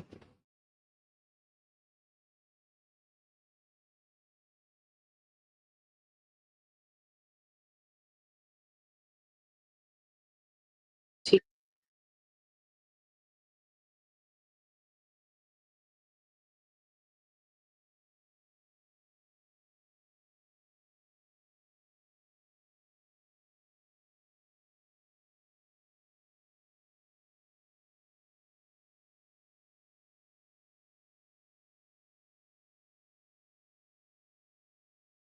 ठीक है सर। ओके, सो हमारे पास फिर क्या होगी, मियोसिस 2 होगी, सेकंड मेयोटिक डिवीजन होगी, जिसमें हमारे पास 4 माइक्रोस्पोर्स बनेंगे, क्योंकि हमको पता है मियोसिस 2 के बाद हमारे पास क्या प्रोड्यूस होता है, 4 माइक्रोस्पोर्स प्रोड्यूस होते हैं। और ये जो माइक्रोस्पोर्स होते हैं, ये हमारे पास क्या होते हैं, कनेक्टेड होते हैं किसी एक कार्बोहाइड्रेट की हेल्प से, विच विच उसका कार्बोहाइड्रेट का नाम है हमारे पास कैलॉस। ठीक है? ये एनसीईआरटी में गिवन नहीं है, बट इसका क्वेश्चन 2016 में आया हुआ है। 2016 में बहुत सारे आउट ऑफ एनसीईआरटी क्वेश्चन्स भी आए थे। ये जो कैलॉस होता है, ये कार्बोहाइड्रेट जो होता है, ये हमारे पास माइक्रोस्पोर्स को कनेक्ट करने का काम करता है। अल्टीमेटली क्या होता है, ये जो माइक्रोस्पोर्स होते हैं, ये हमारे पास टूटते हैं। सिंपल में बोलूँ क्या होता है, हमारे पास डिहाइड्रेशन होती है। डिहाइड्रेशन होगी तो अल्टीमेटली क्या होगा, ये जो हमारे पास 4 माइक्रोस्पोर्स हैं, ये अलग-अलग हो जाएँगे और हमारे पास क्या प्रोड्यूस हो जाएँगे, अल्टीमेटली यहाँ पे 4 माइक्रोस जैसे यहाँ पे क्या था, वो जॉइंट थे, लेकिन कैलॉस वाला कार्बोहाइड्रेट टूटता है और हमारे पास क्या प्रोड्यूस हो जाता है, हमारे पास 4 माइक्रोस्पोर्स हमारे पास एट द एंड प्रोड्यूस हो जाते हैं। इन माइक्रोस्पोर्स में अल्टीमेटली हमारे पास क्या होता है, हमारे पास इन्हीं माइक्रोस्पोर्स से हमारे पास क्या प्रोड्यूस होता है, एक मेल गेमीट प्रोड्यूस होता है। तभी हमने अपने प्रोसेस को नाम दिया माइक्रोस्पोरोजेनेसिस। जेनेसिस का मतलब हो गया सिंपली फॉर्मेशन। तो यही हमारे पास काम होता है कि माइक्रोस्पोर्स का बनना is basically called as microsporogenesis. ठीक है? इतना आपको समझ में आ गया? मैं एक बार आपके कमेंट्स देख लेती हूँ। इतना अगर आपको समझ में आ गया तो येस नो बता दो।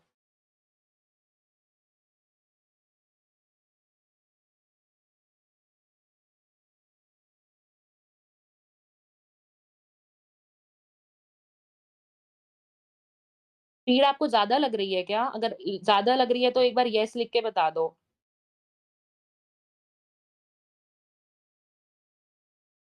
यार सॉरी यार, अगर आपको स्पीड ज़्यादा लग रही है तो मैं नेक्स्ट टाइम कम करूँगी, ठीक है? आपको अगर कोई डाउट हो तो आप साथ-साथ पूछ लो।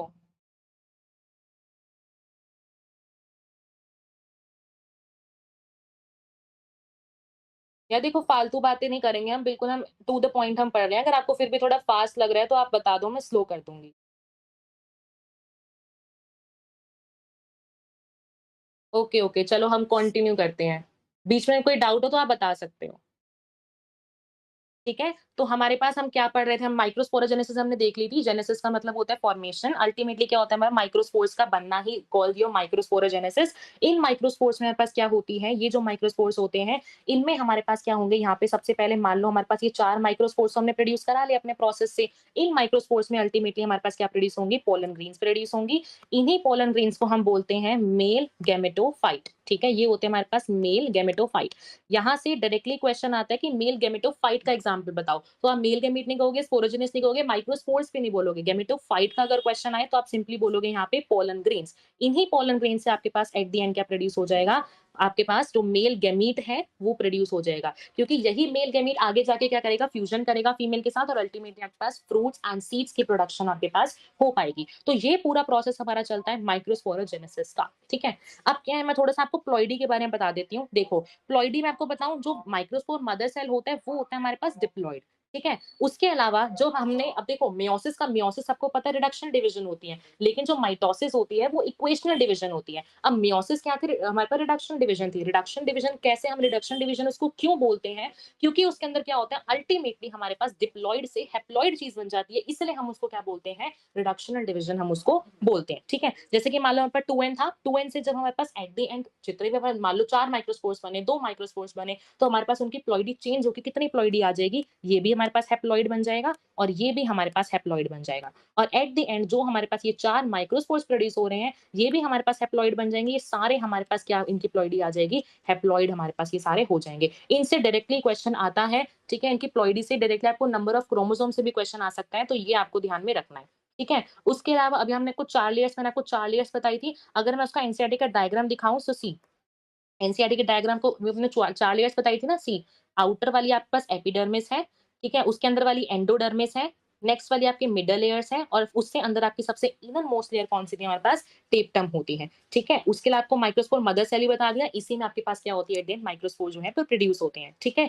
फिर यहाँ पे आपको मैंने एंथर का टेट्रागोनल स्ट्रक्चर बताया था। ये हमारे पास एंथर का टेट्रागोनल स्ट्रक्चर आपको एनसीईआरटी में भी डायरेक्टली गिवन है, जिसमें आपके पास इसमें आपको लेयर्स दिखा रखी है, ये एपिडर्मिस है, ये एंडोथीसियम है, ये स्पोरोजेनस टिश्यू होता है, ये टेप्टम होता है, बीच में आपकी मिडल लेयर्स रहती हैं। और इसके अलावा ये एक बीच का पोर्शन जरूर याद रखना, जो आपके दोनों लॉब्स को कनेक्ट करके चलता है, तभी हमने उसका नाम दिया है कनेक्टिव टिश्यू। ये कनेक्टिव टिश्यू क्या होता है, जो दोनों लॉब्स के आपके पास कनेक्ट करने का काम करता है। ठीक है? तो हमने अपने एनसीईआरटी के डायग्राम से भी देख लिया, प्लस में हमने माइक्रोस्पोरोजेनेसिस का प्रोसेस की स्टडी कर लिया। ठीक है? तो एंथर है हमारे पास, वो क्या था, यंग था। यंग स्टेज में कैसा था हमारे पास, स्पोरोजेनस टिश्यू। और एक बात याद रखना कि हमारे पास क्या होता है, जो एंथर यंग होता है, यंग स्टेजेस में वो अलग अपनी चीज़ें दिखाता है और अपने जब वो मैच्योर हो जाता है तब अलग चीज़ें दिखाता है। जब वो एंथर हमारा यंग होता है, उस स्टेज में क्या होता है, उस स्टेज में हमारे पास एक्चुअल में स्पोरोजेनियस टिश्यू है वो रहता है। वो भी कहाँ पे? Centre of microsporangia. अभी मैंने आपको ऊपर बताया था ना, ये बताया था, उसके अंदर आपको स्पोरोजेनियस टिश्यू बताया था। इसके सेंटर पे आपके पास क्या रहता है? स्पोरोजेनियस रहता है, जिसमें आपके पास मियोसिस होगी और आपके पास 4 माइक्रोस्पोर टेट्राड जो है वो बन जाएँगे।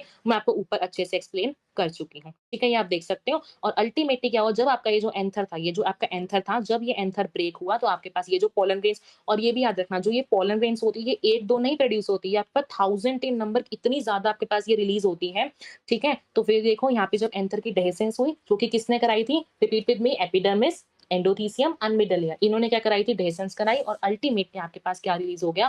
पोलन ग्रेन्स होती है वो रिलीज़ हो गई। एनसीईआरटी का डायग्राम भी हमने देख लिया, ठीक है? उसके अलावा यहाँ पे एक एक मैंने इसको शॉर्ट में लिखा हुआ है, आप इसको अच्छे से रीड कर सकते हो। 4 वॉल लेयर से स्पोरोजेनियस टिश्यू था, जिसने क्या करा? पोलन मदर सेल या फिर सिंपल हम बोले माइक्रोस्पोर मदर सेल बनाया, ठीक है? जिसमें हमारे पास टेट्राड बने, टेट्राड बनने के बाद उसमें पोलन ग्रेन्स बनी और फिर वो अल्टीमेटली हमारे पास जो है वो पोलन ग्रेन्स रिलीज़ हो जाती है, ठीक है? ये हम ऊपर अच्छे से पढ़ चुके हैं। ठीक है? एनसीईआरटी से आपको मैं दिखाऊँ, देखो अभी आपको बताया था मैंने यहाँ पे क्या होता है माइक्रोस्पोरोजेनेसिस में, microspores as a arranged in cluster of 4 cells called the microspore tetrad. देखो हमने ऊपर देखा था, मैंने आपको ऊपर दिखाया था यहाँ पे, मैं आपको वहीं से दिखा देती हूँ।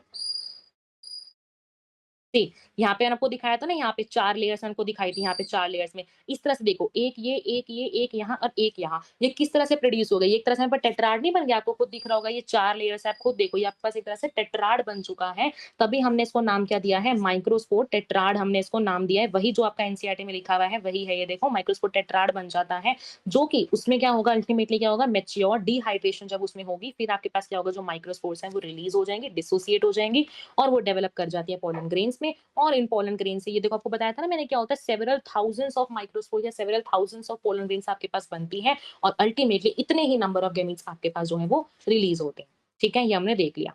अब क्या था, एनसीईआरटी में ना एक डायग्राम दे रखा है वैक्यूल के बारे में। वो वैक्यूल जैसे एसिमेट्रिक स्पिंडल, ऐसे ऐसे नाम दे रखे हैं जो कि समझ नहीं आता, तो मैं आपको देखो थोड़ा सिंपल बता दूं। जैसे कि मान लो हमारे पास ये एक माइक्रोस्पोर जो था वो प्रोड्यूस हुआ था, ऊपर आपको 4 बताए थे ना, ऐसे बताए थे ना। जैसे कि मान लो आपके पास ये एक माइक्रोस्पोर मान लो यहाँ से प्रोड्यूस हुआ, इस माइक्रोस्पोर में क्या होगा जी, इस माइक्रोस्पोर में ना हमारे पास क्या होती है? वैक्यूलेशन होती है। वैक्यूलेशन एक प्रोसेस का नाम है। इस वैक्यूलेशन प्रोसेस में क्या होगा आपके पास? जो वैक्यूल, एक वैक्यूल बेसिकली बड़ा हो जाता है। जैसे मान लो इसके पास जो भी माइक्रोस्पोर के अंदर जो भी वैक्यूल प्रेज़ेंट था, ये देखो, ये जो डॉट आपको दिख रही है, ये आपके पास है न्यूक्लियस। ये जो डॉट दिख रही है आपके पास है न्यूक्लियस। किसका न्यूक्लियस? माइक्रोस्पोर का। क्या होता है जब हमारे पास वैक्यूलेशन होती है, वैक्यूलेशन से ये जो वैक्यूल है ये बहुत बड़ा बन जाता है और नीचे ये जो आपके पास ये जो न्यूक्लियस है, ये न्यूक्लियस जो है वो बहुत नीचे आ जाता है। मीन्स बिल्कुल उसका साइड ही चेंज हो जाता है। ठीक है? उसके बाद क्या होता है, जब हमारे पास ये प्रोसेस हो गई, इसके बाद हमारे पास क्या होगा? सिमेट्रिक आएँगे, मेरे स्पिंडल फाइबर्स आएँगे। स्पिंडल फाइबर्स आपने स्टडी किया होगा सेल डिवीजन वाले चैप्टर में कि स्पिंडल फाइबर्स क्या होते थे आपके पास? कुछ फाइबर्स होते थे जो कि अल्टीमेटली हमारे डिवीजन में हेल्प करते थे, चाहे वो कैरियोकाइनेसिस से हो या साइटोकाइनेसिस से हो, ठीक है? क्या होगा, इस हमारे ये जो हमारे पास पूरा माइक्रोस्पोर है, इसके अंदर क्या होगा? मान लो ये वैक्यूल था, ये हमारे पास न्यूक्लियस था। इस न्यूक्लियस के पास आपको ऐसे इस तरह के आपको स्पिंडल दिखेंगे, स्पिंडल फाइबर्स दिखेंगे। ठीक है, आप सिंपल यहाँ पे कह सकते हो एसिमेट्रिक स्पिंडल फाइबर्स का फॉर्मेशन होगा। एसिमेट्रिक, सिमेट्रिसिटी नहीं रहेगी क्या कहते हैं इन आपके स्पिंडल फाइबर्स में, एसिमेट्रिक आपके स्पिंडल फाइबर्स आएंगे। ये जो स्पिंडल फाइबर्स आपके पास बनेंगे, एट द एंड आपके पास क्या होता है, यहाँ पे ये जो ऐसे आपके पास जो पूरा माइक्रोस्पोर है वो देखो साइज उसका बढ़ता जा रहा है। अब क्या होगा आपके पास, एक आपका बन जाएगा एक लार्ज सेल, एक आपका बन जाएगा एक लार्ज सेल और दूसरा आपके पास बन जाएगा स्मॉल सेल। ठीक है, ये जो लार्ज सेल, अब इन लार्ज और स्मॉल सेल के दोनों के अलग अलग नाम है। ये जो लार्ज सेल होता है, इसको इसका दूसरा नाम क्या होता है हमारे पास?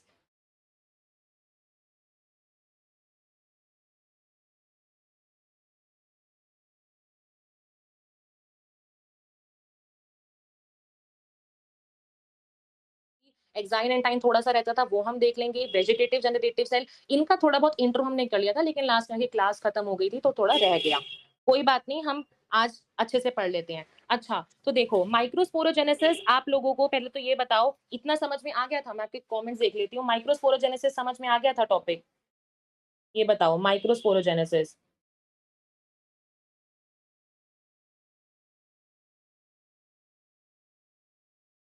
एक बार थम्स अप भेज दो जिसको समझ में आ गया था, जितना हमने कल पढ़ा था। थम्स अप भेज दो एक बार जिसको समझ में आ गया था।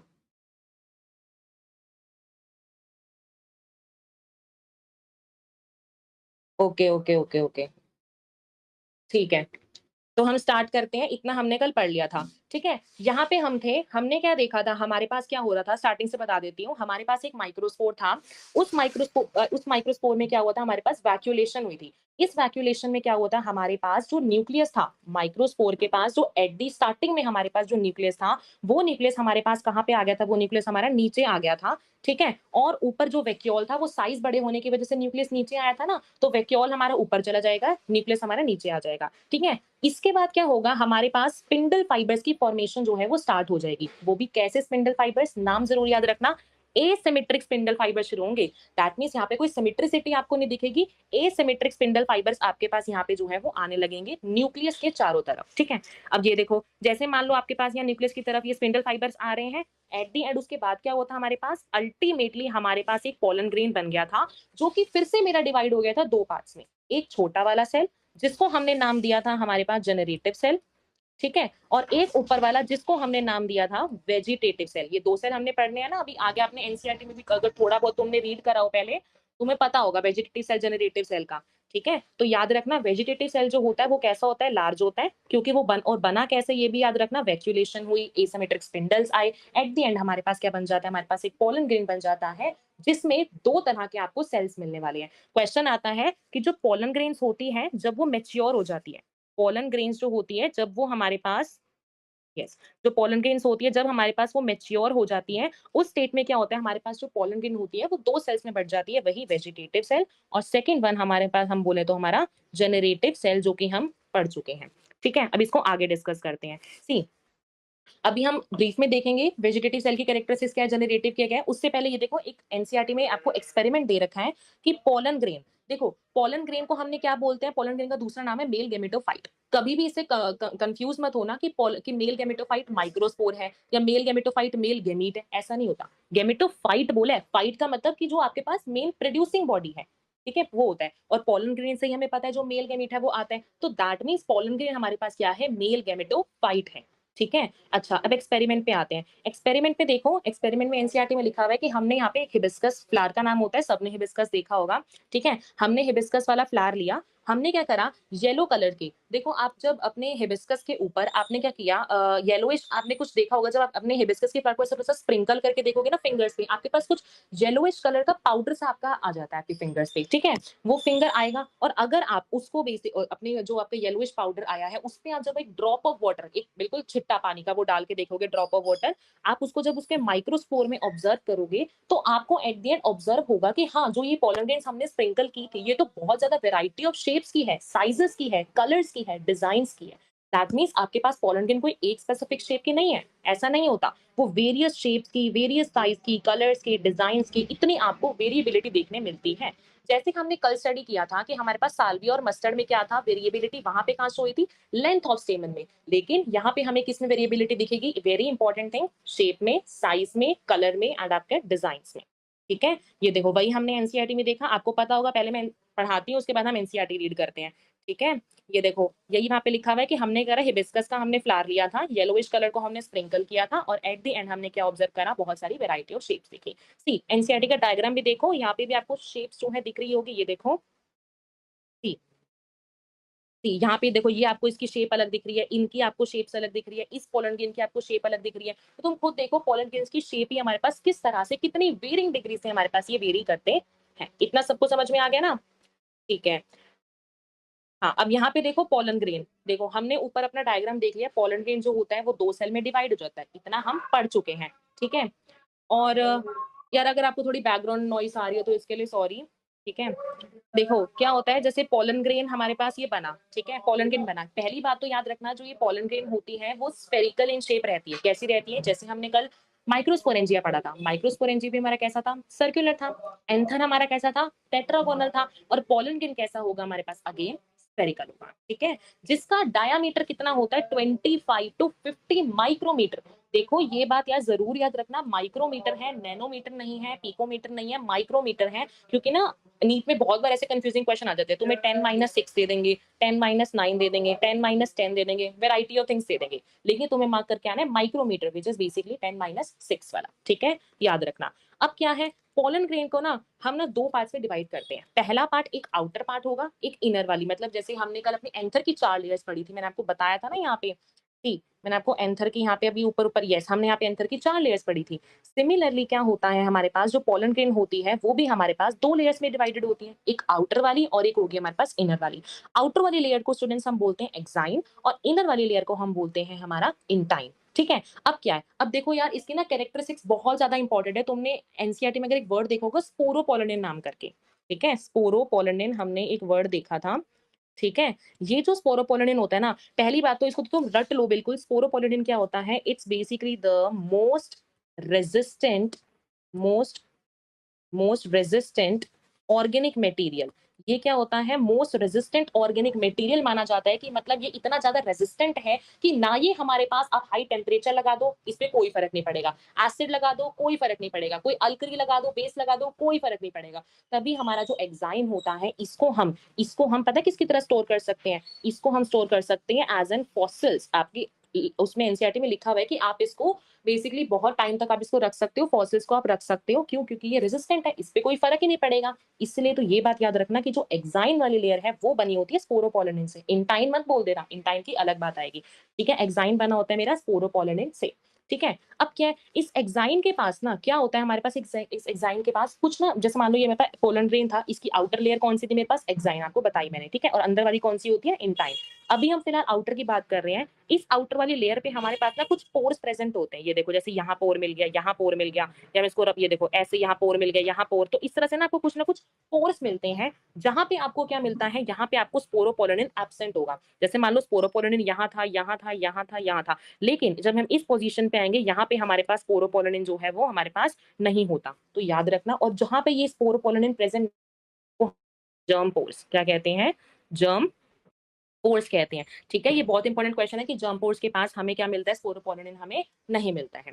ठीक है, अच्छा ये तो होगी हमारी एक्साइन की बात। अब हम बात करते हैं थोड़ा सा एंटाइन के बारे में। इंटाइन, इंटाइन कौन सी थी, हमारी इनर मेमोरी थी ना पोलन ग्रेन की। देखो मैंने आपको बताया एक्साइन हमारी बनी हुई है स्पोरोपोलिनिन से। इंटाइन किससे बनी होती है हमारे पास स्टूडेंट्स, इंटाइन हमारी बनी होती है हमारे पास सेल्यूलोस, सेल्यूलोज से एंड पेक्टिन से।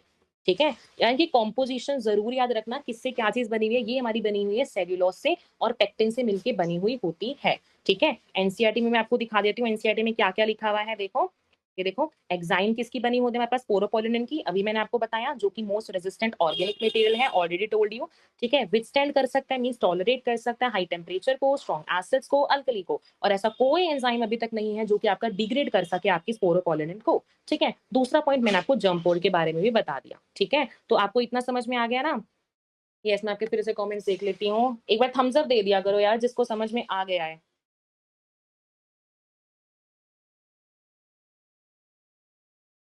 थम्स अप दे दो एक बार जिसको समझ में आ गया।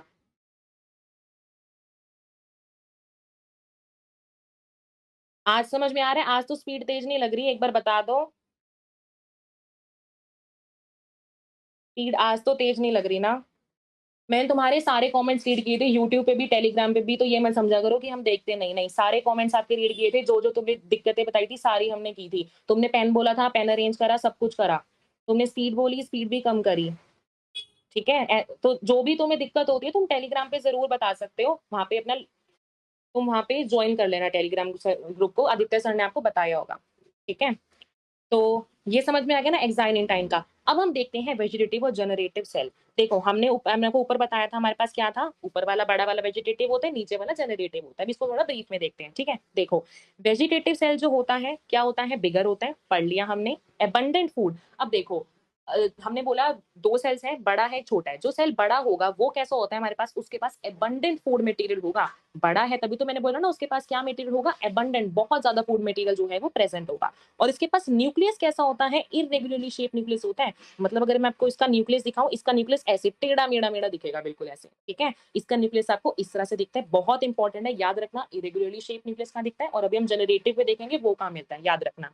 ठीक है? अब हम देख लेते हैं जनरेटिव सेल की। जो जनरेटिव सेल होता है, वो होता है हमारा छोटा-सा होता है और फ्लोट करता है साइटोप्लाज़्म में वेजिटेटिव के। इसका जो वो कह रहे हैं सिंपल कि ये जो जनरेटिव सेल होता है ना, ये वेजिटेटिव के साइट ये जो व्हाइट वेजिटेटिव का साइटोप्लाज्म है, इसके अंदर ये जाके फ्लोट करता है, तैरने लग जाता है क्योंकि ये छोटा-सा है, छोटा-सा बच्चा है मान लो, ये क्या करेगा अपने बड़े वाले सेल के पास क्या करेगा जाके वहाँ पे फ्लोट करता है। और सबसे मेन पॉइंट इसका न्यूक्लियस कैसा होता है? स्पिंडल शेप का न्यूक्लियस होता है। याद रखना यहाँ पे आपको इर्रेगुलर नहीं मिलेगा, यहाँ पे आपको स्पिंडल शेप मिलता है। स्पिंडल शेप समझते हो? ऐसे इस तरह से आपको स्पिंडल शेप होती है। आपने स्मूथ मसल में देखा होगा, स्मूथ मसल में पढ़ा होगा स्पिंडल शेप मसल्स होती हैं। तो उसका डायग्राम याद करो तो ये इसका न्यूक्लियस कैसा होता है स्पिंडल शेप का न्यूक्लियस होता है और वेरी इंपॉर्टेंट थर्ड पॉइंट इनके पास कैसा साइटोप्लाज्म प्रेजेंट होता है डेंस बिल्कुल घना सा साइटोप्लाज्म प्रेजेंट होगा मींस ये पूरा पूरा पूरा पूरा ऐसे तरह से डेंस आपको साइटोप्लाज्म जो है वो मिलने वाला है ठीक है तो इसकी कैरेक्टरिस्टिक्स यार बहुत इंपॉर्टेंट है याद रखना एनसीईआरटी में भी आप देख सकते हो वेजिटेटिव एंड जनरेटिव सेल हमने बताया वेजिटेटिव सेल कैसा था बड़ा था एबंडेंट फूड रिजर्व था इरेगुलरली शेप न्यूक्लियस था ठीक है तो हमने ये कैरेक्टरिस्टिक्स अपनी एनसीईआरटी से भी रीड कर ली ठीक है अब आता है न्यूमेरिकल्स देखो इस वाले चैप्टर में ना तुम्हें करा देते होंगे बहुत कि थ्योरी थ्योरी पढ़ा दी पर खत्म नहीं लेकिन ना इस चैप्टर से ना घुमा फिरा के न्यूमेरिकल्स आते हैं ठीक है न्यूमेरिकल्स आते हैं जो कि कंफ्यूजिंग होते हैं बहुत ज्यादा जैसे ह्यूमन रिप्रोडक्शन हो गया उसमें भी न्यूमेरिकल्स आते हैं जेनेटिक्स हो गई उसमें न्यूमेरिकल्स आ गए तो मैं तुम्हें बता रही हूँ जितने भी क्लास 12 में जितनी भी जो न्यूमेरिकल्स का पार्ट रहेगा मैं पक्का बता रही हूँ या तो उनकी सेपरेट वीडियो बना के दूंगी न्यूमेरिकल्स की या तो हम अपने जो हम बीच में हम जरूर करेंगे ठीक है आज तो सिर्फ हम 2-3 न्यूमेरिकल्स करेंगे लेकिन जो आपका हमारी कल क्लास है ना उसमें आपको स्टार्टिंग में आके सबसे पहले न्यूमेरिकल्स कराऊंगी 10-12 न्यूमेरिकल्स होंगे जो कि इतने अच्छे न्यूमेरिकल्स आपको मिलेंगे इस चैप्टर की सारी आपके कवर हो जाएंगे वहां पे न्यूमेरिकल्स ठीक है तो जरूर कल वाले लेक्चर को तो जरूर ज्वाइन करना आज हम थोड़े से और न्यूमेरिकल्स देखते हैं सी अभी जो हमने पढ़ा उसी पे बेस्ड है see in angiosperms yes in angiosperms how many these are the microspore mother cell or I can say pollen mother cell PMC भी कह सकते हैं are required to produce 100 pollen grains देखो मैंने आपको ऊपर क्या बताया था माइक्रोस्पोरोजेनेसिस में कल का प्रोसेस याद करो दिखाऊं अगर आप कहते हो तो मैं दिखाती हूँ सी ये देखो कल हमने यहाँ पे स्टडी किया था ना कि एक पोलन मदर सेल कितने पोलन ग्रेन्स को राइज दे रहा था 4 को देखो खुद देखो डायग्राम में तुम्हें खुद दिख रहा है एक हमें किसको राइज दे रहा था 4 पोलन ग्रेन्स को तो यहाँ पे देखो क्वेश्चन इसी तरह से आपके पास यहाँ पे पूछा हुआ है कि हाउ मेनी एमएमसी आपको चाहिए होंगे 100 पोलन ग्रेन्स प्रोड्यूस करने के लिए ये तो देखो ये यूनिटरी मेथड है बच्चों वाला बिल्कुल है अगर मेरे पास मान लो एक एमएमसी मुझे कितने पोलन ग्रेन्स दे रहा है मुझे 4 पोलन ग्रेन्स दे रहा है तो मेरे पास 100 पोलन ग्रेन्स मुझे किससे मिलेंगे कर सकते हो ना इसका आंसर कमेंट्स में खुद बता दो यूनिटरी मेथड है बच्चों वाला है फर्स्ट क्लास का बच्चा भी कर लेगा ये तो एक एमएमसी अगर 4 पोलन ग्रेन्स राइस दे रहा है 100 पोलन ग्रेन्स कितने से आएंगे बस यही क्वेश्चन है डायरेक्टली ठीक है आंसर इसका तुम कमेंट्स में बता सकते हो ठीक है नेक्स्ट देखो number of meiotic division to produce 100 seeds देखो अब यहाँ पे पूछा है सीड्स इस टर्म को ना याद रखा करो तुमसे सीड्स पूछा है तुमसे ऑफस्प्रिंग्स पूछा है तुमसे जाइगोट पूछा है क्या पूछा है यहाँ पे पूछा है मेरे से सीड सीड अब तुम खुद देखो सीड जो होती है मैंने तुमको स्टार्टिंग में बताया था कि मेरे पास जो सीड और फ्रूट होती है कल वाले लेक्चर में बताया था कि जो सीड और फ्रूट होता है वो कब बनता है जब मेरे पास मेल और फीमेल वाला जो होता है वो फ्यूजन करता है और एट द एंड मेरे पास या तो एंड रिजल्ट ऑफ फर्टिलाइजेशन क्या था सीड या फिर fruit and result of fertilisation और फर्टिलाइजेशन के लिए मेल भी चाहिए फीमेल भी चाहिए तो दैट मीन्स याद रखो जब हमें अपनी सीड बनानी हो उस टाइम पे हमें मेल का गैमीट भी चाहिए प्लस हमें क्या चाहिए फीमेल का गैमीट भी चाहिए ठीक है अब देखो अब हमें सीड्स बनानी है सीड्स हमें कितनी बनानी है 100 सीड्स तो तुम देखो अगर हम ह्यूमंस की बात करें ह्यूमंस में क्या होता है एक मेल गैमीट आता है एक फीमेल गैमीट आता है और अल्टीमेटली एक ही जाइगोट हमारे पास बनता है तो इस तरह से मैं अगर आपको सिंपल बोलूं अगर मुझे 100 सीड्स प्रोड्यूस करानी है 100 सीड्स के लिए तो मुझे 100 ही मेल गैमीट चाहिए और मुझे 100 ही फीमेल गैमीट चाहिए ना इतना तो मानते हो ना क्योंकि अगर एक पेरेंट है एक पेरेंट का मान लो स्पर्म आया दूसरे फीमेल का क्या आया ओवम आया एक एक ने फ्यूज करा तभी तो एक जाइगोट बना ना तो डेफिनेटली 100 बनाने हैं तो 100 मुझे मेल चाहिए होंगे 100 मुझे फीमेल चाहिए होंगे ठीक है अब देखो इस 100 अगर मुझे 100 मेल प्रोड्यूस कराने हैं तो अभी मैंने आपको ऊपर सारा प्रोसेस बताया कि एक एमएमसी जो होता है वो क्या देता है 4 पोलन ग्रेन्स को राइज देता है और ये जो 4 पोलन ग्रेन्स होती है ना ये मेरे पास 8 मेल गैमीट बनाता है ये एक नया पॉइंट आपके लिए आया है कि क्या होता है एक पोलन ग्रेन 2 मेल गैमीट बनाता है ठीक है 2 मेल गैमीट कैसे आपने अगर थोड़ा बहुत देखो जो ड्रॉपर्स हैं वो समझ जाएंगे थोड़ा बहुत हमने पढ़ा होगा क्या होता है जो मेल गैमीट होता है, एक मेल गैमीट हमेशा एक्सेल के साथ फ्यूजन करता है और सिनगमी करता है। जो दूसरा वाला मेल गैमीट होता है ना, वो हम आगे अभी फर्दर स्टडी करेंगे। वो क्या करता है, सेंट्रल सेल के ऊपर जाके फ्यूजन करता है और अल्टीमेटली डबल फर्टिलाइजेशन को कॉज करता है। ठीक है, तो इन सिंपल बोले हमारे पास याद रखना, एक पोलन ग्रेन दो मेल गैमीट को हमारे पास राइज देता है। तो इस तरह से मैं सिंपल बोलूं, 4 पोलन ग्रेन्स हमारे पास प्रोड्यूस हुई थी, तो कितने मेल गैमीट प्रोड्यूस हो गए, 8 हो गए। ठीक है, इस 8 में से ना, अब तुम ये नहीं कहोगे कि 8 मेल गैमीट तो 8 के 8 जाके फ्यूज कर जाएंगे, नहीं, ऐसा बिल्कुल भी नहीं होता। ये जो 8 मेल गैमीट है, इनमें से ये 4 डिवाइड हो जाते हैं। अभी आपको मैंने बताया, एक जो है वो किसके साथ फ्यूज कर देगा, एक्सेल के साथ और सिनगमी कर देगा, और एक जो है वो सेंट्रल सेल के साथ जाएगा और क्या कर देगा मेरे पास, डबल फर्टिलाइजेशन कर देगा। तो यहाँ पे तो आपको डबल फर्टिलाइजेशन का कुछ पूछा नहीं है। डबल फर्टिलाइजेशन से ना बेसिकली मेरे पास एंडोस्पर्म बनता है, अभी हम आगे पढ़ेंगे। ठीक है, एंडोस्पर्म बनता है। अब यहाँ पे तो पूछा नहीं है, तो सिंपल गैमीट्स का पूछा है, तो हम इसलिए 4 को नेग्लेक्ट करके यहाँ पे हम 4 ही अपने जो है यहाँ पे लेने वाले हैं। ठीक है, अब तुम खुद देखो हमारे पास क्या था, एक एमएमसी था, हमारे पास यहाँ पे 4 पोलन ग्रेन्स बने। फिलहाल अभी इतना समझो। ठीक है, अब बात करते हैं 100 मेल गैमीट की। यहाँ पे फीमेल गैमीट देखो, हम यहाँ पे अपना स्टडी करेंगे। हमारे पास क्या होता है, एक काम करते हैं, इस क्वेश्चन को ना, ये तुम्हें अभी समझ आ नहीं रहा होगा, हम इस क्वेश्चन को ना अभी अभी इसी लेक्चर में हम इसको एंड में करेंगे, क्योंकि वहां पे तुम्हें फीमेल गैमीट के बारे में जब समझ आ जाएगा ना, डीजेनरेट कर जाता है, 3 रह जाते हैं, एक डीजेनरेट कर जाता है, वहां हम इसको अच्छे से करेंगे। ठीक है, ये हम इसको लास्ट में करते हैं, क्योंकि तुम्हें अभी समझ आएगा नहीं, क्योंकि सारे बच्चे यहाँ पे ड्रॉपर्स नहीं बैठे, फ्रेशर्स भी बहुत सारे हैं। ठीक है, तो एक बार मैं कमेंट्स देख लूं, इतना समझ में आ रहा है सबको? और सबसे पहले तो स्पीड बता दो, स्पीड सबको सही लग रही है आज?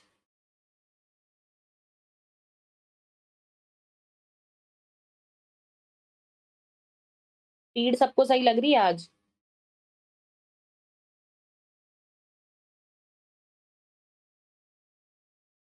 ओके, ठीक है। अब हम बात करते हैं, अपने हम सेमन के बारे में डिस्कस कर रहे थे, तो सी हमारे पास क्या होता है, 60% एंजियोस्पर्म्स में ना हमारी जो पोलन ग्रेन्स होती है वो 2 सेल स्टेज में रिलीज होती है, और जितने 40% बचे वो 3 सेल स्टेज में हमारे पास पोलन ग्रेन्स रिलीज होती है। मतलब क्या है इन सेल स्टेज का, ये देखो हमने आपको बताया था यहाँ पे क्या होता है, 2 सेल्स, हमने पोलन ग्रेन्स का डायग्राम बताया था मैंने आपको, ये भी ठीक है। क्या होता है, जब मेरे पास पोलन ग्रेन्स रिलीज होती है ना, कभी कभी तो वो ऐसे के ऐसे ही रिलीज हो जाती है, लेकिन यहाँ पे 3 सेल स्टेज लिखा हुआ है। 3 सेल स्टेज का मतलब कि क्या होता है, पोलन ग्रेन्स जो होती है, ये जो हमारे पास जनरेटिव सेल था, ये जनरेटिव सेल कभी कभी क्या करता है, यहाँ पे डिवाइड कर जाता है इस तरह से। अब यहाँ पे तुम्हारे पास खुद देखो कितने सेल्स बन गए, एक सेल, दो सेल और ये 3 सेल। ठीक है, तो क्या होता है, हमारे हमारे पास यहाँ पे जो सेल होता है, जनरेटिव सेल जो होता है, वो खुद में बेसिकली 2 में डिवाइड हो जाता है, और अल्टीमेटली यहाँ पे 3 चीजें बन गई ना। तो वही कह रहे हैं कि अधिकतर एंजियोस्पर्म्स में तो क्या होता है, ये जो पोलन ग्रेन्स जो शेड होती हैं, क्योंकि देखो आपको बताया था एपिडर्मिस, एंडोथीसियम, मिडल लेयर क्या करती थी, डेhiscence में हेल्प करती थी, पोलन ग्रेन्स निकलते थे एंथर से। तो वही कह रहे हैं कि कभी कभी पोलन ग्रेन्स क्या होता है, 60% अगर हम देखें तो 2 सेल स्टेज में रिलीज होता है, 40% में हम देखें तो 3 सेल स्टेज में हमारे पास जो पोलन ग्रेन्स होती है वो रिलीज होती है। ठीक है, आपको ये कल बताया था। ठीक है, उसके अलावा देखो स्टेमन हमारा खत्म होने वाला है, फिर हमारा फीमेल वाला पार्ट स्टार्ट हो जाएगा। ठीक है, ये देखो ये आपको मैंने बता दिया। अब क्या था, ये जो पोलन ग्रेन्स होती हैं, ये हमारे पास ना एलर्जीज कॉज करती हैं। ये देखो ये जो पोलन ग्रेन्स होती है हमारे पास, ये एलर्जी कॉज करती है, और ब्रांकियल एफ्लिक्शंस, ब्रांकियल एफ्लिक्शंस ऐसे तुम्हें पता होगा, हमारे हमारे हार्ट में क्या होता है, ब्रोंकियोल्स प्रेजेंट होते हैं, जो कि अस्थमा वगैरह के लिए रिस्पॉन्सिबल होते हैं, एल्वेओलाइज वगैरह प्रेजेंट होती है ना। तो क्या है, ये जो पोलन ग्रेन्स होती है, ये क्या कॉज करती है, एलर्जीज कॉज करती है, और ब्रांकियल एफ्लिक्शंस में उन ब्रोंकियोल्स में बेसिकली क्या करती है, दिक्कत लाती है। ठीक है, जिससे कि क्या होता है, chronic disorder, chronic disorder, chronic समझते हो, एक होता है जो कि आपको एकदम से है, लेकिन क्रॉनिक वो होता है जो कि आपको बहुत लंबे टाइम तक जो डिसीजेस रहती है, वो होती है क्रॉनिक डिसीजेस। ठीक है, तो अगर आप पोलन ग्रेन्स को, अगर पोलन ग्रेन्स या फिर आप उसको इनहेल कर लो या कुछ कर लो, तो इससे क्या होता है, आपको अस्थमा हो सकता है, और आपको ब्रोंकाइटिस की प्रॉब्लम जो है वो हो सकती है। ठीक है, तो हम सिंपल कहेंगे कि जो पोलन ग्रेन्स होते हैं वो एलर्जीज यहाँ पे कॉज करती है। एक एग्जाम्पल दे रखा है पार्थीनियम का, पार्थीनियम को हम कैरेट करासी बोलते हैं, सबको पता होगा, इन लोग पढ़ के आए होंगे कि जो यहाँ पे पार्थेनियम था, जो हमने कैरेट ग्रास का देखा था, इकोनिया का भी देखा था, हमने देखा था कि वीट की तरह हम उसको एज एन कॉन्टामिनेंट हम अपने इंडिया में लाए थे, जिसने हैवॉक कॉज कर दिया था। इकोलॉजी में हम इसको स्टडी करते हैं। ठीक है, तो एग्जाम्पल दे रखा है पार्थेनियम का। ये जो पार्थेनियम था, इसको वही देखो यहाँ पे लिखा हुआ है कॉन्टामिनेटेड। हमने क्या करा, हम जब हम अपने बाहर वाले देशों से जब हम अपने वीट को जब हम अपने इंडिया में लाए, तो उस टाइम पे क्या था, जो ये पार्थेनियम था, ये जो कैरेट ग्रास वाला ये जो बेसिकली माइक्रोब है, ये जो था वीट के साथ आ गया था, उसके साथ मिलकर आ गया था, जिसने क्या करा, यूबिक्विटस, जो कि बेसिकली बहुत ज्यादा यूबिक्विटस थी। अब उसकी यूबिक्विटस का मतलब जो कि बहुत डिजास्ट्रस था। डिजास्ट्रस कैसे, अभी आपको बता दिया, एक तो उन्होंने हैवॉक कॉज कर दिया, मींस वो बहुत ज्यादा लंबे एरिया तक फैल गए। दूसरी बात, इन्होंने क्या कॉज किया, पोलन एलर्जी कॉज किया। दिस इज वेरी इंपॉर्टेंट कि पार्थेनियम वाला जो होता है वो क्या कॉज करता है, पोलन एलर्जी को कॉज करता है। इसका एग्जाम्पल दे रखा है, वही मैं अगर आपको एनसीईआरटी से दिखाऊं, हमने अभी देखा पोलन क्या करता है, एलर्जीज कॉज करता है, ब्रांकियल अफ्लिक्शन शो करता है, क्रॉनिक रेस्पिरेटरी डिसऑर्डर्स करता है, कौन से डिसऑर्डर्स, अस्थमा और हमारा ब्रोंकाइटिस। ठीक है, सबको समझ में आ गया ना इतना? अच्छा, अब ये देखो, ये डायग्राम आपको ऑलरेडी बता चुकी हूँ। पोलन ग्रेन होता है, डिवाइड करते हैं, एसिमेट्रिक स्पिंडल बनते हैं, वेजिटेटिव और जनरेटिव सेल हमारे पास एट द एंड बनते हैं। ठीक है, अब देखो, पोलन ग्रेन्स ऐसा जरूरी नहीं है कि हमारे पास जो पोलन ग्रेन्स है वो हमें नुकसान ही पहुंचाए, अस्थमा वगैरह ही कॉज करे, ऐसा नहीं होता। जो पोलन ग्रेन्स होती है वो हमारे ना न्यूट्रिएंट से भरपूर होती है। पोलन ग्रेन्स में हमें न्यूट्रिएंट्स जो होते हैं वो बहुत ज्यादा अमाउंट में हमें मिलते हैं, जिसकी वजह से हम वेस्टर्न कंट्रीज के अंदर हमारे जो पोलन ग्रेन्स हैं उनको हम टेबलेट्स या सिरप्स की फॉर्म में, अपने जो पोलन ग्रेन्स हमने लिए हैं, प्लांट से लिए हैं, उसको हम टेबलेट्स और सिरप्स की फॉर्म में बनाते हैं और मार्केट में सेल करते हैं। क्यों? क्योंकि पोलन ग्रेन जो होती है हमारे पास न्यूट्रिएंट से भरपूर हमें मिलती है, इसलिए वेस्टर्न कंट्रीज में तो ये ट्रेंड है पोलन ग्रेन्स को बेसिकली उनको मार्केटिंग करना। ठीक है, इनफैक्ट जो पोलन कंजप्शन है उसने क्या करा, हमारी जो जितने भी एथलीट्स होते हैं और जो रेस हॉर्सेस होते हैं, अगर जैसे हॉर्सेस देखा होगा ना, जैसे उनको बेसिकली क्या करते हैं, दौड़ने में बेसिकली वो हेल्प करते हैं ना, जिताने में हेल्प करते हैं। तो क्या है, ये जितने भी रेस हॉर्सेस होते हैं, एथलीट्स होते हैं, ये सब जो है पोलन कंजप्शन करते हैं ताकि उनकी परफॉर्मेंस जो है वो बढ़ सके। तो this point is very much important कि जो पोलन कंजप्शन होती है वो हमारी किस लिए होती है, क्योंकि जो पोलन ग्रेन्स होती है वो हमारे न्यूट्रिएंट से रिच होते हैं। ये देखो, डायग्राम भी देख सकते हो, इसकी तरह आपको देखो टेबलेट्स की फॉर्म में आपको पोलन को दिखाया गया है। उसके बाद आपको यहाँ पे देखो कितने सारे प्रोडक्ट्स आपको दिखाए गए हैं कि हम पोलन का यूज करके हम बेसिकली न्यूट्रिशन पा सकते है। ठीक है, लास्ट पार्ट आता है हमारे पास पोलन का, कि पोलन ग्रेन्स जो होती है वो हमारे पास क्या करती है। देखो, जैसे मान लो पोलन ग्रेन्स हमारे पास एंथर ने निकाली, डेहिसेंस करके पोलन ने जो है निकाली। अब क्या है, उस पोलन ग्रेन को जाके ना फीमेल वाले पार्ट के ऊपर जाना पड़ेगा ताकि वहां पे फर्टिलाइजेशन हमारे पास हो पाए। लेकिन वो जो पोलन ग्रेन निकली है वो ये थोड़ी ना कि एक टाइम पे निकली वो हजारों साल तक जी जाएगी, ऐसा नहीं होता। पोलन ग्रेन की वायबिलिटी हमें मेंटेन करके रखनी पड़ती है ताकि ताकि क्या हो, जो पोलन ग्रेन आई है वो एकदम से डैमेज ना हो जाए, अल्टीमेट और ऐसा ना हो कि फर्टिलाइजेशन हो ही ना पाए। तो यहाँ पे कुछ एग्जांपल्स दिए हुए हैं, जैसे कि यहाँ पे लिखा हुआ है राइस और व्हीट। राइस और व्हीट वेरी इंपॉर्टेंट, याद रखना। राइस और व्हीट के अंदर क्या होता है, जो पोलन ग्रेन्स होती है वो लगभग 30 मिनट के अंदर अंदर अपनी वायबिलिटी को खो देती है। तो अगर आपको फर्टिलाइजेशन करानी है तो 30 मिनट के अंदर जो भी राइस और व्हीट ने पोलन ग्रेन निकाली, लाओ, पोलिनेशन कराओ, फर्टिलाइजेशन कराओ। लेकिन अगर आप 30 मिनट के बाद गए तो ऐसा नहीं होता। तो यहाँ पे एग्जांपल है वेरी इंपॉर्टेंट कि राइस और व्हीट में क्या होता है, पोलन ग्रेन्स अपनी वायबिलिटी को खो देते हैं कितनी देर में, 30 मिनट के अंदर अंदर ही। लेकिन रोजेशिए, लेग्यूमिनेसी, सोलेनेशिए, ये फैमिलीज आपने मॉर्फोलॉजी में क्लास 11th में पढ़ी है। सोलेनेशिए पोटैटो फैमिली होती है, रोजेशिए में रोजेस वगैरह आते हैं। तो ये सब वो कह रहे हैं कि लेकिन अगर हम इनकी बात करें, इनमें क्या होता है, जो वायबिलिटी है वो महीनों तक रहती है। यहाँ से बहुत इंपॉर्टेंट क्वेश्चन आता है कि इनकी जो वायबिलिटी है वो महीनों तक रहती है, मींस इनकी जो पोलन ग्रेन्स निकली है वो महीने तक हमारे पास जो है वो जी सकती है। ठीक है, तो यहाँ पे इनकी जो इंपॉर्टेंट थी वो यही चीज थी, याद रखना, किसमें 30 मिनट तक है, किसमें महीनों तक है। ठीक है, इसके अलावा लास्ट पॉइंट यहाँ पे जो आता है वेरी इंपॉर्टेंट, यहाँ लिखा हुआ है हमारे पास, it is possible to store pollen grain. आपको मैंने बताया था ना, एग्जाइन की वजह से हम पोलन ग्रेन को स्टोर करके रख सकते हैं। वही यहाँ पे लिखा हुआ है, it is possible to store pollen grain for several years. आप हजारों सालों तक अपने पोलन ग्रेन्स को प्रिजर्व करके भी रख सकते हो। किस टेक्निक से? उस टेक्निक का नाम वैसे होता है क्रायो प्रिजर्वेशन। ठीक है, यहाँ लिखा नहीं हुआ, उस टेक्निक का नाम होता है हमारे पास क्रायो प्रिजर्वेशन। उसमें हम क्या करते हैं, -196 डिग्री का हम टेम्परेचर देते हैं अपनी पोलन ग्रेन्स को, हम रखेंगे, हम इतना टेम्परेचर अप्लाई करेंगे और अल्टीमेटली हमारी जो पोलन ग्रेन्स है वो इतने लगभग सालों तक हमारे पास वो जी कर रह सकती है। ठीक है, तो याद रखना, इनका टेम्परेचर जरूर याद रखना, कितने टेम्परेचर तक हम उसको रखते हैं और कितने हमारे पास कौन सी किस प्लांट की कितनी उसकी वायबिलिटी रहती है। ठीक है, अब हम स्टार्ट कर रहे हैं अपना गाइनोशियम। मेल हमारा सारा खत्म हो गया, हम अपना स्टार्ट कर रहे हैं यहाँ पे गाइनोशियम। ठीक है, ये देखो, गाइनोशियम मैंने आपको बताया था, एंड्रोशियम क्या था, फीमेल वाला पार्ट, सॉरी मेल वाला पार्ट। गाइनोशियम हमारे पास कौन सा होता है, फीमेल रिप्रोडक्टिव पार्ट हमारे पास ये जो गाइनोशियम है ये होता है। ठीक है, अब क्या है, कार्पल मैंने आपको बताया था, फीमेल गाइनोशियम क्या है, ग्रुप ऑफ कार्पल्स और पिस्टिल। कार्पल पिस्टिल एक ही होते हैं, या तो आप कार्पल बोलो या तो आप पिस्टिल बोलो, एक ही बात होती है। और जब इनका ग्रुप मिल जाता है तो क्या होता है, हमारे पास गाइनोशियम जो है वो बनता है। ठीक है, अब ये जो कार्पल है ना, ऐसा भी हो सकता है किसी प्लांट के अंदर एक ही आपको कार्पल मिले, ऐसा भी हो सकता है किसी प्लांट के अंदर आपको मल्टीपल कार्पल्स मिले। तो देखो, अब यहाँ पे लिख रखा है ना मोनोकार्पलरी, जिनमें आपको एक कार्पल मिलेगा उन प्लांट्स को आप बोलोगे मोनोकार्पलरी प्लांट्स है। जिनमें आपको मल्टीपल कार्पल्स दिखेंगे उनमें आप बोलोगे, उसको आप बोलोगे मल्टीपल कार्पलरी। ठीक है, अब देखो, ये जो मल्टीपल कार्पलरी है, मींस आपके पास इतने ज्यादा कार्पस जो है वो प्रेजेंट है। अब आपके पास वो दो चीजों में आपको मिल सकते हैं, एक सिन कार्पस की फॉर्म में, एक एपोकार्पस की फॉर्म में। सिन कार्पस का मतलब हो गया फ्यूज। फ्यूज कैसे, जैसे कि मान लो, अभी आपको यस यहाँ पे डायग्राम दिखाती हूँ। यस, यहाँ पे आपको डायग्राम दे रखा है, सी एनसीईआरटी का डायग्राम है ये, आपको यहाँ पे दे रखा है। सी, ये आपके पास है एपो का एग्जाम्पल, ये आपके पास सिन का एग्जाम्पल। सिन का मतलब होता है आपके पास फ्यूज।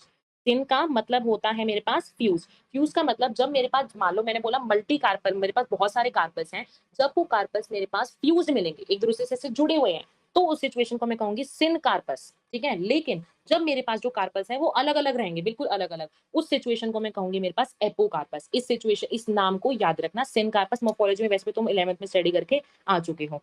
ठीक है, तो ये आपके पास सिचुएशंस होती हैं। इसके अलावा ये देखो, ये तो हम सबको पता है कि हमारे पास जो गाइनोशियम होता है उसके 3 पार्ट्स होते हैं, स्टिग्मा, स्टाइल, ओवरी। अगर मैं आपको इसका डायग्राम दिखाऊं, जी, हमारे पास क्या होता है, हमारे जो, अगर हम गाइनोशियम का स्ट्रक्चर देखें, हमारा जो गाइनोशियम होता है वो इस तरह से होता है, यहाँ पे ऐसे होता है। ठीक है, जिसमें हमारा जो ये होता है, ये होता है हमारे पास स्टिग्मा, ये होता है हमारे पास स्टाइल, और नीचे वाला पार्ट होता है हमारे पास ओवरी।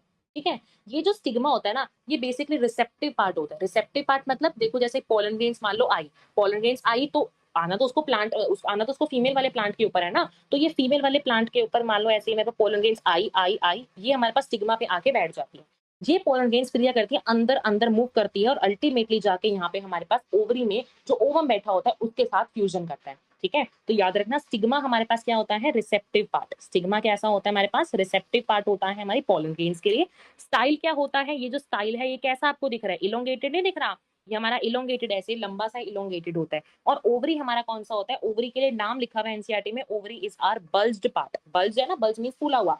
ठीक है, ओवरी हमारे पास क्या होता है, हमारे पास बल्ज्ड पार्ट होता है, जिसके अंदर हमारे पास यहाँ पे ऐसे ओव्यूल्स बैठे हुए होते हैं। ओवरी के अंदर हमें क्या मिलते हैं, ओव्यूल्स हमें जो है बैठे हुए हमें मिलते हैं। ठीक है, तो ये हमारे पास डायग्राम रहता है हमारे मेगास्पोरेंजियम का, जो कि वेरी वेरी इंपॉर्टेंट है। अच्छा, अब मैंने आपको बताया था कल, स्टेमन का दूसरा नाम मैंने आपको क्या बताया था, माइक्रोस्पोरोफिल। स्टेमन का दूसरा नाम आपको बताया था माइक्रोस्पोरोफिल। कार्पल का दूसरा नाम क्या है हमारे पास, मेगास्पोरोफिल। याद रखना, इंपॉर्टेंट है, कंफ्यूज होता है। मेगा, मेगा का मतलब हमारे पास होता है बड़ा। ठीक है, जैसे कि याद रखो, फीमेल क्या होती है, फीमेल्स हमारे पास होती है डोमिनेटिंग, तो तुम यहाँ से याद रख सकते हो कि जो मेगा का मतलब यहाँ पे डोमिनेटिंग, बड़ा। ठीक है, तो जहां मेगा आएगा दैट मीन्स यहाँ पे फीमेल्स की बात की हुई है, और जहां माइक्रो की बात थी वो वहां पे आपके पास मेल्स की बात की हुई है। ठीक है, और अब यहाँ पे देखो, मैंने आपको टर्म्स बता रही हूँ, तो एक और टर्म यहाँ पे बता देती हूँ, ये देखो, ओव्यूल। ओव्यूल का दूसरा नाम हमारे पास होता है माइक्रोस्पोरेंजियम। माइक्रोस्पोरेंजियम, इसको याद रखना। लास्ट में ना इसकी टेबल बना के चलना, मैं ठीक है, एक बार कल टेबल सब बच्चे बना के आना, क्या करना उसमें, याद ऐसे करना, स्टेमन माइक्रोस्पोरोफिल है, आपके पास जो पिस्टिल है वो मेगास्पोरोफिल है, और जो ओव्यूल है उसका दूसरा नाम है micro sorry megasporangium, sorry mega लिख दिया, मेगास्पोरेंजियम। क्योंकि ना नीट में यहाँ से क्वेश्चन आता है कि इसका एनालॉग क्या है, इसका होमोलॉग क्या है, मतलब इसका दूसरा नाम पूछते हैं, तो यहाँ पे कंफ्यूजन आती है। ठीक है, तो आप इसको जरूर देख लेना। ठीक है, इतना सबको समझ में आ गया। अच्छा, ये डायग्राम मैंने आपको ऑलरेडी दिखा दिया है, क्या होता है हमारे पास यहाँ पे, डायग्राम आपको दिखा दिया। यहाँ पे ये जरूर याद रखना, एग्जाम्पल देखो यहाँ पे क्या दे रखा है, सी वाले पार्ट में देखो, मल्टी कार्पलिटी बता दिया, एपोकार्पस बता दिया, किसका, माइशीलिया का। इसका एग्जाम्पल याद रखना, एनसीईआरटी में जितने भी ऐसे बॉक्सेस में दिए होते हैं ना, इनको जरूर पढ़ा करो। ठीक है, जैसे यहाँ पे आपको नीट में क्वेश्चन आ जाएगा, ये डायग्राम दे देंगे, पूछेंगे किसका है, तो आप कहोगे माइशीलिया का है। ठीक है, और ये पूछेंगे, ये आपके पास एग्जाम्पल है पापावर का, किसका एग्जाम्पल है, पापावर का ये एग्जाम्पल है, तो इनके डायग्राम से जरूर आप इसको याद रखना। ठीक है, तो ये मैंने आपको सारा बता दिया, एनसीईआरटी से भी दिखा देती हूँ। मोनोकार्पेलरी हमने पढ़ लिया, मल्टी कार्पेलरी पढ़ लिया, सिनकार्पस पढ़ लिया, एपोकार्पस पढ़ लिया, इनके हमने जो थे हमने पार्ट्स भी डिस्कस कर लिए। ठीक है, तो देखो मैं आपको एनसीईआरटी से भी साथ साथ जो है आपको बताती जा रही हूँ। अब हम देखते हैं अपने ओव्यूल का डायग्राम। ओव्यूल का डायग्राम बहुत इंपॉर्टेंट है और आना चाहिए। ये देखो हमारे पास क्या था, मान लो हमारे पास ये ओव्यूल बैठा है। ठीक है, ये हमारे पास ओव्यूल है, अभी आपको बताया था ना मैंने, ओवरी के अंदर ओव्यूल होता है, तो वही मैंने यहाँ पे क्या बनाया, यहाँ पे मेरे पास ओव्यूल मैंने यहाँ पे बनाया। ठीक है, क्या है, इस ओव्यूल की ना इंटेग्यूमेंट्स होती है। इंटेग्यूमेंट्स, अब ये ओव्यूल छोटा सा है, इसको प्रोटेक्ट करने के लिए तो इंटेग्यूमेंट्स चाहिए ना, मींस मेम्ब्रेन्स चाहिए जो कि इसको प्रोटेक्ट करके रख सके। तो क्या होता है, यहाँ पे कुछ मेम्ब्रेन्स होती है, ये देखो जैसे इस तरह से मेम्ब्रेन्स आ गई, ये मेम्ब्रेन्स आपकी, ये इस तरह से मेम्ब्रेन चलती है, जो आपकी मेम्ब्रेन, या उसका डायग्राम है पूरे आपके उसका ओव्यूल का। ठीक है, ये आपका पास ओव्यूल है। इस ओव्यूल के बाहर क्या होता है, ये होती है हमारी इनर इंटेग्यूमेंट। क्या होती है, इनर इंटेग्यूमेंट। इंटेग्यूमेंट का मतलब सिंपल हो गया, मेम्ब्रेन। और ये जो है हमारी कौन सी है, ये हमारी है आउटर इंटेग्यूमेंट। ठीक है, याद रखना, ये इनर है, वो आपकी आउटर है। अब क्या होता है, आपकी एनसीईआरटी में दे रखा है एक वर्ड दे रखा है हाइलम, और दूसरा दे रखा है फ्यूनिकल। ये दोनों वर्ड्स दे रखे हैं, मैं आपको बताती हूँ होते क्या है। ये देखो, आपको मैंने ऊपर डायग्राम में बताया था, थी, ये देखो मैंने आपको यहाँ बताया था, ये हमारे पास क्या थी, ओवरी थी, ये हमारे पास क्या थे, ओव्यूल थे। ये जो ओव्यूल होते हैं, ये हमारे पास इस ओवरी के साथ ना एक स्टॉक के थ्रू जुड़े हुए होते हैं। मान लो ये ओव्यूल है, ये आपको स्टॉक दिख रहा है छोटा सा, ये इसके थ्रू क्या होते हैं, जुड़े हुए होते हैं। और इसी स्टॉक को हम नाम देते हैं funicle. Very important thing, funicle क्या है? ये बेसिकली एक स्टॉक है जो कि हमारा ओव्यूल को हमारी ओवरी से कनेक्ट करके रखता है। तो इस चीज को, ये देखो आपको स्टॉक की तरह दिख रहा है ना, इसको हम सिंपल बोल सकते हो यहाँ पे फ्यूनिकल, क्योंकि ये क्या कर रहा है, कनेक्ट कर रहा है हमारे ओव्यूल को ओवरी से। ठीक है, इसके अलावा एक और पॉइंट दे रखे हैं हाइलम। हाइलम बेसिकली क्या है, ये देखो जैसे मैंने आपको बताया, यहाँ पे ऊपर आपको डायग्राम में दिखाती हूँ, वहां समझ आएगा। यस, ये देखो जैसे मैंने आपको बताया, ये जो हमारे पास ये फ्यूनिकल है, ये जो फ्यूनिकल है, ये जो फ्यूनिकल है, अब ये ओव्यूल के साथ फ्यूज हुआ है ना, तो इस पर्टिकुलर पॉइंट को, ये देखो मैं आपको दिखाऊं, यस, इस वाले पर्टिकुलर पॉइंट को ना हम बोल देते हैं हमारा हाइलम। इस वाले पॉइंट को हम बोलते हैं हाइलम। हाइलम बेसिकली क्या है, ऐसा पॉइंट है जहां पे आपका ओव्यूल जो है वो फ्यूनिकल के साथ फ्यूज होता है। कंफ्यूज मत होना, ओव्यूल ओवरी के साथ अटैच है वो फ्यूनिकल है with the help of a stock, और फ्यूनिकल जब ओव्यूल से अटैच है that is basically called hilum. और हाइलम एक पॉइंट की तरह होता है, जैसे कि मान लो ये आपको पॉइंट दिख रहा है, इस पॉइंट को हम कह देते हैं हमारे पास हाइलम। क्या कह देते हैं हम यहाँ पे, हाइलम। बात समझ में आ गई? अच्छा, अब देखो माइक्रोपाइल। माइक्रोपाइल क्या होता है, ये देखो जैसे मैंने आपको बताया, यहाँ पे इंटेग्यूमेंट है, यहाँ पे इंटेग्यूमेंट है, यहाँ इंटेग्यूमेंट है, यहाँ इंटेग्यूमेंट है, यहाँ इंटेग्यूमेंट है, पूरे में आपको मेम्ब्रेन दिख रही है, लेकिन यहाँ छोटा सा पार्ट देख रहे हो, यहाँ पे कोई मेम्ब्रेन नहीं है। तो ऐसा पार्ट जहां पे आपको कोई इंटेग्यूमेंट्स नहीं मिलती, उस पार्ट को हम स्टूडेंट्स बोलते हैं माइक्रोपाइल। क्या बोलते हैं हम उसको, माइक्रोपाइल बोलते हैं। ठीक है, ये टर्म याद रखना।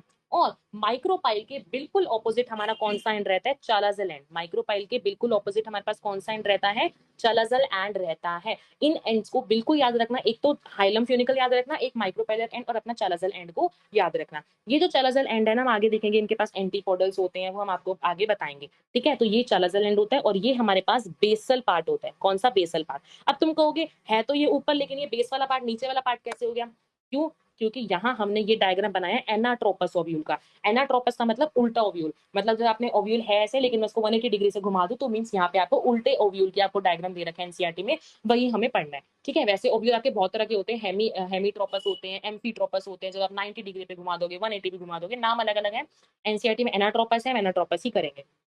ठीक है, इतना सबको समझ में आ गया ना। तो ये हमारे पास डायग्राम रहता है हमारे ओव्यूल का। मैं आपको एनसीईआरटी से भी दिखा देती हूँ। सी, हमने यही पढ़ा है जो मैंने आपको डायग्राम में सिखाया है। ये आपके पास क्या था, ओव्यूल था, सॉरी एम्ब्रियो सैक था अंदर, यहाँ पे न्यूसेलस आया। अच्छा हाँ, न्यूसेलस आपको बताना रह गया। सी, ये देखो, जब आपका ये क्या होता है, यहाँ पे आपके पास क्या है, यहाँ पे आपको अंदर, ये देखो, इसके अंदर ना आपको ना यहाँ पे बहुत सारे ना पैरेनकाइमेटस सेल्स दिखते हैं। यहाँ पे आपको क्या दिखते हैं, पैरेनकाइमेटस। पैरेनकाइमा पढ़ा है ना आपने, क्लास 11 में पढ़ा होगा। पैरेनकाइमेटस सेल्स आपको यहाँ पे मिलते हैं, जिसको हम कहते हैं न्यूसेलस।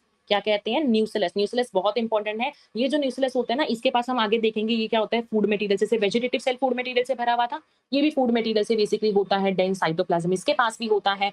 ठीक है, तो क्या होता है, ये जो न्यूसेलस होता है हमारे पास, यहाँ पे हमने यहाँ पे देख लिया। ठीक है, डायग्राम आपको समझ में आ गया होगा सबको। ये हमारे पास एम्ब्रियो सैक था, inner integument, outer integument, micropyle pole, micropyle funicle हम पढ़ चुके हैं। डायग्राम आपको ये यहाँ से दिखा रखे हैं। आगे एनसीईआरटी में एनाट्रोपस है, तो मैंने आपको डायरेक्टली एनाट्रोपस से ही समझाया, उल्टा ही बताया है। ठीक है, अब देखो, अब क्या था हमारे पास। अच्छा, इतना सबको समझ में आ गया है? मैं आपके कमेंट्स देख लेती हूँ, सबको समझ में आ गया इतना? थम्स अप दे दो एक बार जिसको समझ में आ गया इतना।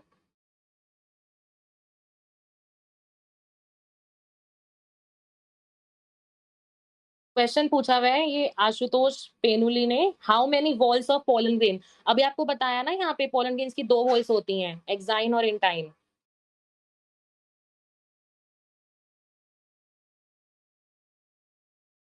यस, मेंटोरशिप के बारे में पूछ रहे हैं थोड़ा बच्चे। ये देखो मैंने आपको बताया था ना कल मेंटोरशिप के बारे में, आपको टॉप एजुकेटर्स आपको यहाँ पे बताने वाले हैं। आपकी टोटली इंटरेक्शन होगी, आपको सब सही से वो गाइड करेंगे, ये करो, ऐसे करो, ये टॉपिक आज करो, या आपको जहाँ प्रॉब्लम आ रही है आप एग्जैक्टली अपना एक बिल्कुल पर्सनल आप डिस्कशन कर सकते हो कि हाँ भैया दीदी हमें यहाँ दिक्कत आ रही है।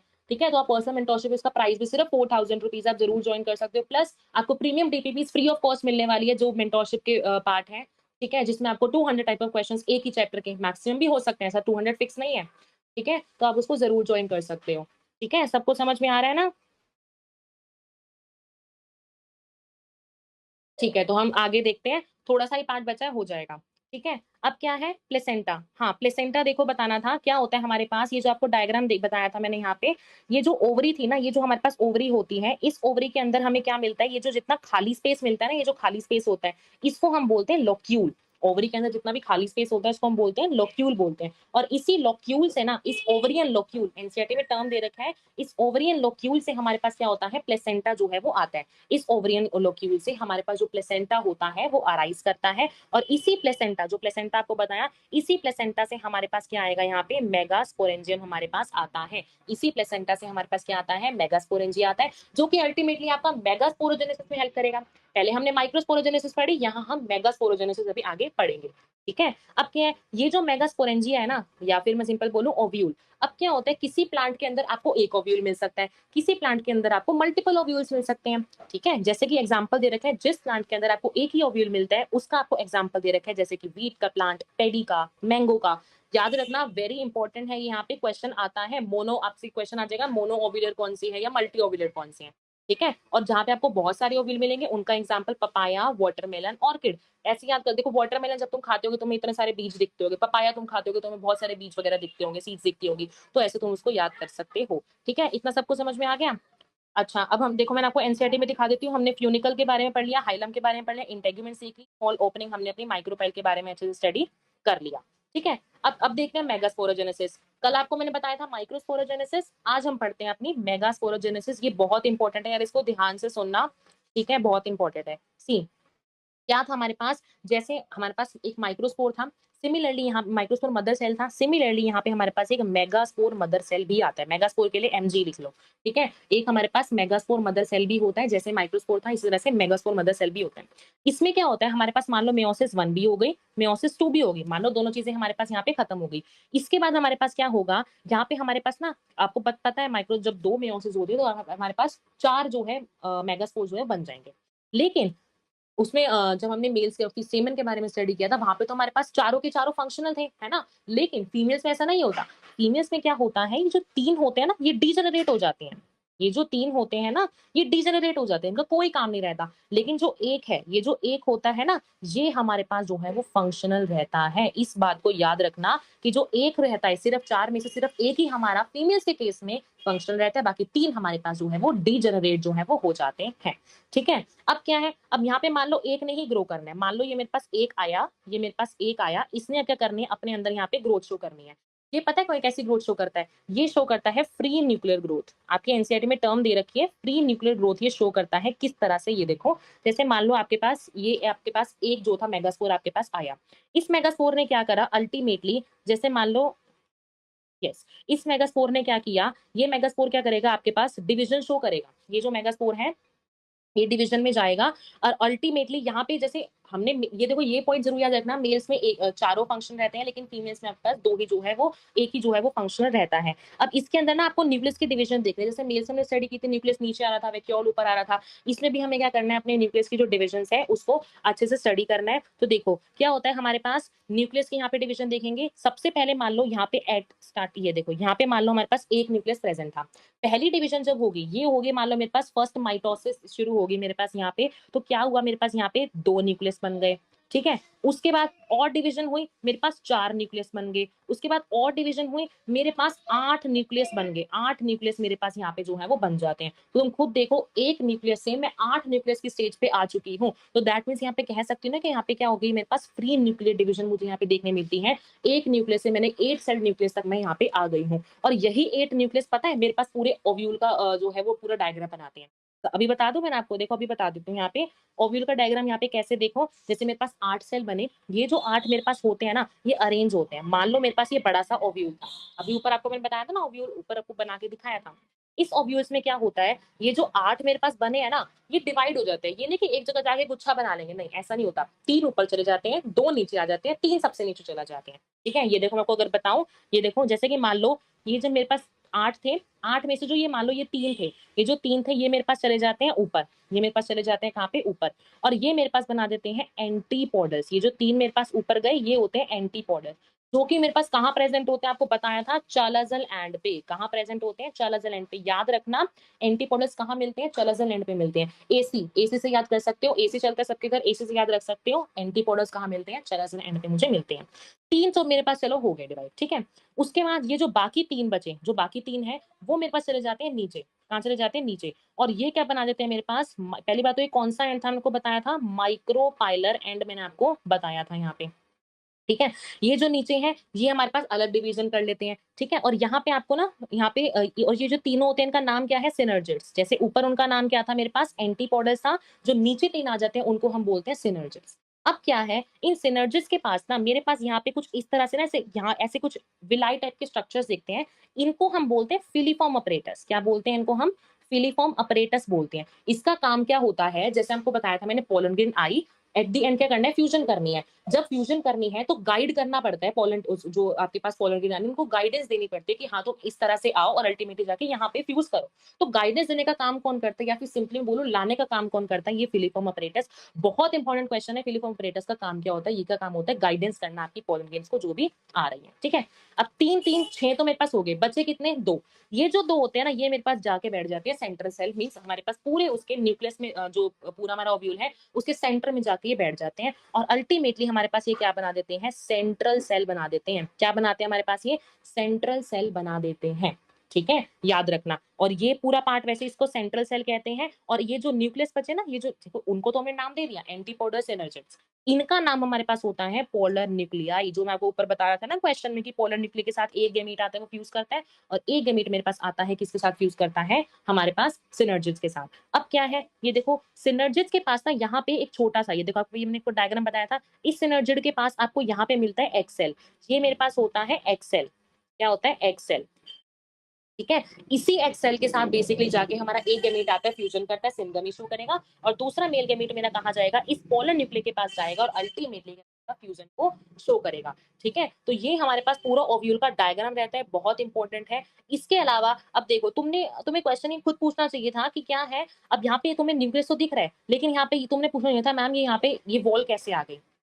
वॉल कैसे आ गई? देखो क्या होता है कि हमारे पास जो 8 में से जो 6 होते हैं ना, उनके पास तो इमीडिएटली सेल वॉल जो है हमारे पास आ जाती है। लेकिन तुम यहाँ पे खुद देखो, ये जो आपको बीच का दिख रहा है, यहाँ पे आपको कोई सेल वॉल नहीं दिख रही, है ना? यहाँ पे आपको सेल वॉल नहीं दिख रही, तो दैट मीन्स ये आपकी जो सिचुएशन होगी, ये आपकी फ्री सेलुलर वाली रहती है। यहाँ पे आपके पास कोई सेल वॉल नहीं आती, तभी तो हमने इनको अलग प्लेस किया ना। तो ये याद रखना। हम यहाँ से अब क्या सिग्निफाई कर सकते हैं? यहाँ पे हमारा कंक्लूजन आ सकता है कि जो हमारा ओव्यूल होता है फीमेल का, वो कितना सेल्ड होता है? पहली बात तो 7 सेल्ड होता है और 8 न्यूक्लिएटेड होता है। इससे तो यार हजार, मैंने तो कम से कम 4 बार इसका क्वेश्चन देखा होगा। अभी चारों साल में पिछली बार हमेशा ये क्वेश्चन आया है। 8 न्यूक्लिएटेड 7 सेल, 7 देखो 7 का एस और इसका सेल ऐसे सी से याद रख सकते हो, ठीक है। तो ये जरूर क्वेश्चन आता है। 8 न्यूक्लिएटेड समझ आ गया कैसे था, 7 सेल्ड कैसे? क्योंकि देखो ये एक सेंट्रल सेल इसने एक बना लिया, ऊपर वाले 6 सेल आपके ऑलरेडी थे, इसलिए यहाँ पे इसको हमने बोला 7 सेल्ड कंडीशन। देखो आपको दे रखा है यहाँ पे डायग्राम, एक था पहले, 2 बने, 4 बने, इस तरह से आप डायग्राम देखो, टेट्राड बना, 4 टेट्राड बना, अल्टीमेटली यहाँ पे सिनर्जिड बने, सेंट्रल सेल था, पोलर न्यूक्लियर था, एंटीपोडर था, चालाजल एंड पे हमने देख लिया, फिलिफॉर्म अपरेटस देख लिया। सारा हम यहाँ पे अपने ओव्यूल का डायग्राम हम यहाँ पे देख चुके हैं। मेगास्पोरोजेनेसिस हमने अच्छे से पढ़ ली, ठीक है। आपको यही बता दे कितने रहते हैं, कितने डीजेनरेट कर जाते हैं, हमने अच्छे से स्टडी कर लिया है, ठीक है। इतना सबको समझ में आ गया ना? तो ये हमारे पास पूरा डायग्राम रहता है। इसके अलावा क्या होता है, जैसे मैंने आपको ऊपर बताया था, हमारे पास ये ओव्यूल था, ओव्यूल के यहाँ पे ये था मेम्ब्रेन थी, इस तरह से हमने स्ट्रक्चर पढ़ा था। मैंने आपको बताया था यहाँ पे क्या होता है, आपके पास बहुत सारे क्या होते हैं, न्यूक्लियस प्रेजेंट होते हैं। बताया था ना मैंने आपको क्या प्रेजेंट होता है, यहाँ पे आपके पास न्यूक्लियस प्रेजेंट होता है। ये जो न्यूक्लियस होता है ना, ये क्या करता है, अपने एक सेल को याद रखना, अपने एक सेल को ना डिवाइड करता है, अपने एक सेल को डिवाइड करता है, वो भी कौन से एंड पे? माइक्रोपाइलर एंड पे। याद रखना कौन से एंड पे डिवाइड करता है? माइक्रोपाइलर एंड पे डिवाइड करेगा। कितने सेल डिवाइड करेंगे? एक सेल डिवाइड करेगा। जब वो डिवाइड करता है ना, अल्टीमेटली तभी हमारे पास जाके क्या बनता है? एमएमसी बनता है, या फिर सिंपली बोलो मेगास्पोर मदर सेल बनता है। और फिर हमने ऊपर सारा प्रोसेस स्टडी कर लिया, क्या बनता है हमारे पास? एंड मेगास्पोर हमारे पास बनता है, ठीक है। याद रखना न्यूक्लियस का एक सेल डिवाइड करते हैं तभी हमारे पास मेगास्पोर मदर सेल जो है वो बनता है। और याद रखना ये जो न्यूक्लियस होता है, इसके पास एबंडेंट, पहली बात तो फूड मटेरियल होता है, और दूसरी बात क्या होता है, इसके पास साइटोप्लाज्म भी वही डेंस, इसके पास साइटोप्लाज्म मिलता है, वही वाले कैरेक्टरिस्टिक्स है जो हमने अपने वेजिटेटिव में पढ़ी थी, ठीक है। तो इस पार्ट को आप याद रखना। उसके बाद आपको ये बता दिया क्या क्या आपको कंडीशन थी, पहले 4 न्यूक्लिएट बना था, फिर 8 न्यूक्लिएट बना था, फिर आपको मैंने बता दिया 8 न्यूक्लिएट के बाद सेल वॉल्स आती है, जब 8 न्यूक्लियस बन जाते हैं ना उसके बाद आपकी सेल वॉल आती है। 3 को कवर कर लिया, 3 को कवर कर लिया। 2 आपके बीच में बिना सेल वॉल के रह जाते हैं। उसके बाद आपको मैंने बता दिया 2 जो बचे आपके कहाँ चले जाते हैं, सेंट्रल सेल में चले जाते हैं, ठीक है? इस तरह से आपको सारा समझना है। अब एक क्वेश्चन देख लेते हैं, embryo sac develops from MMC, वो कह रहे हैं जो एम्ब्रियो सैक होता है वो मेगास्पोर मदर सेल से कैसे बनता है? अभी मैंने आपको बताया 2 से 4 बना, 4 से 8 बना, पहले उससे था। तो दैट मीन्स पहले पहले एक माइटोसिस हुई थी। माइटोसिस तो यहाँ पे चल रही है ना, जिससे क्या हुआ हमारे पास डिवीजन जो है वो इतने सारे हमारे पास जो है वो न्यूक्लियस बनते गए। उसके बाद हमारे पास क्या चलती है, 3 बार हमारे पास माइटोसिस चली थी ना, क्योंकि देखो आपको बताया था, यहाँ पे क्या था 2 बने, यहाँ पे फिर बताया था आपको 4 बने, यहाँ बताया आपको 8 बने। तो 2 नंबर जब हमने माइटोसिस में पढ़ा होगा, 2 सेल एक जो है 2 में डिवाइड करता है, पढ़ा होगा ना इस बारे में। तो क्या होता है यहाँ पे हमारे पास 3 बार माइटोसिस हुई और 1 बार मियोसिस हुई। मियोसिस कैसे? क्योंकि स्टार्टिंग तो यहाँ पे मियोसिस से हुई थी ना, तो यहाँ पे हम डायरेक्टली अपना आंसर मार्क कर देंगे। 1 मियोसिस होती है और हमारे पास 3 जो है माइटोसिस होती है। वेरी इंपॉर्टेंट क्वेश्चन, ये क्वेश्चन बहुत बार आता है। ठीक है? सबको समझ में आ गया इतना? यस, पॉलिनेशन हम कल करेंगे, ठीक है? अब थोड़े से ना हम क्वेश्चन देख लेते हैं, क्वेश्चन करेंगे ना अच्छे से सबको समझ में आ जाएगा जो-जो हमने चीज़ें पढ़ी हैं। क्वेश्चन स्टार्ट करें, एक बार बता दो। क्वेश्चन स्टार्ट करें? थ्योरी हमारी यहाँ पे कंप्लीट हो चुकी है। थ्योरी हमारी जो हमने करना था कंप्लीट हो गया। हम अपने क्या करेंगे, अपने डायग्राम वो सॉरी क्वेश्चन हम देखेंगे, ठीक है? न्यूमेरिकल्स जो बचे हम बाकी सारे अपने कल करेंगे, ठीक है? क्वेश्चन प्रैक्टिस स्टार्ट करें।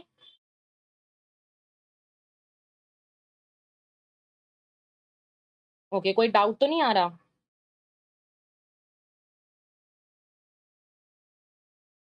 हाँ, यही तो बताया मैंने, एक एग apparatus के आपको बताया ना, 2 सिनर्जिड होते तो 1 सेल बनता और 1 एक्सेल होता तो तभी तो बताया ना 3 सेल। वायरल ज़ोन का ये डाउट था, अभी बताया ना आपको, 1 2 एक्सेल वो 2 सिनर्जिस और 1 एक्सेल होता था, अल्टीमेटली आपके पास 3 बन जाते थे, ठीक है? हाँ, तो चलो अब क्वेश्चन स्टार्ट करते हैं फटाफट से, हमें 5 मिनट में हमारे क्वेश्चन हो जाएँगे, ठीक है? तो फिर तुम चले जाना। देखो, which of the following is correct बताना है। Number of stamens is variable in flowers of different species. Number number थोड़ी ना, आपको कल बताया था लेंथ वेरी करता है। देखो, सेकंड ही ऑप्शन आ गया, लेंथ आपका जो है वेरी करता है, ठीक है? नेक्स्ट क्वेश्चन देखते हैं। Microsporangia are located in, microsporangia को कहाँ पे लोकेटेड होते थे?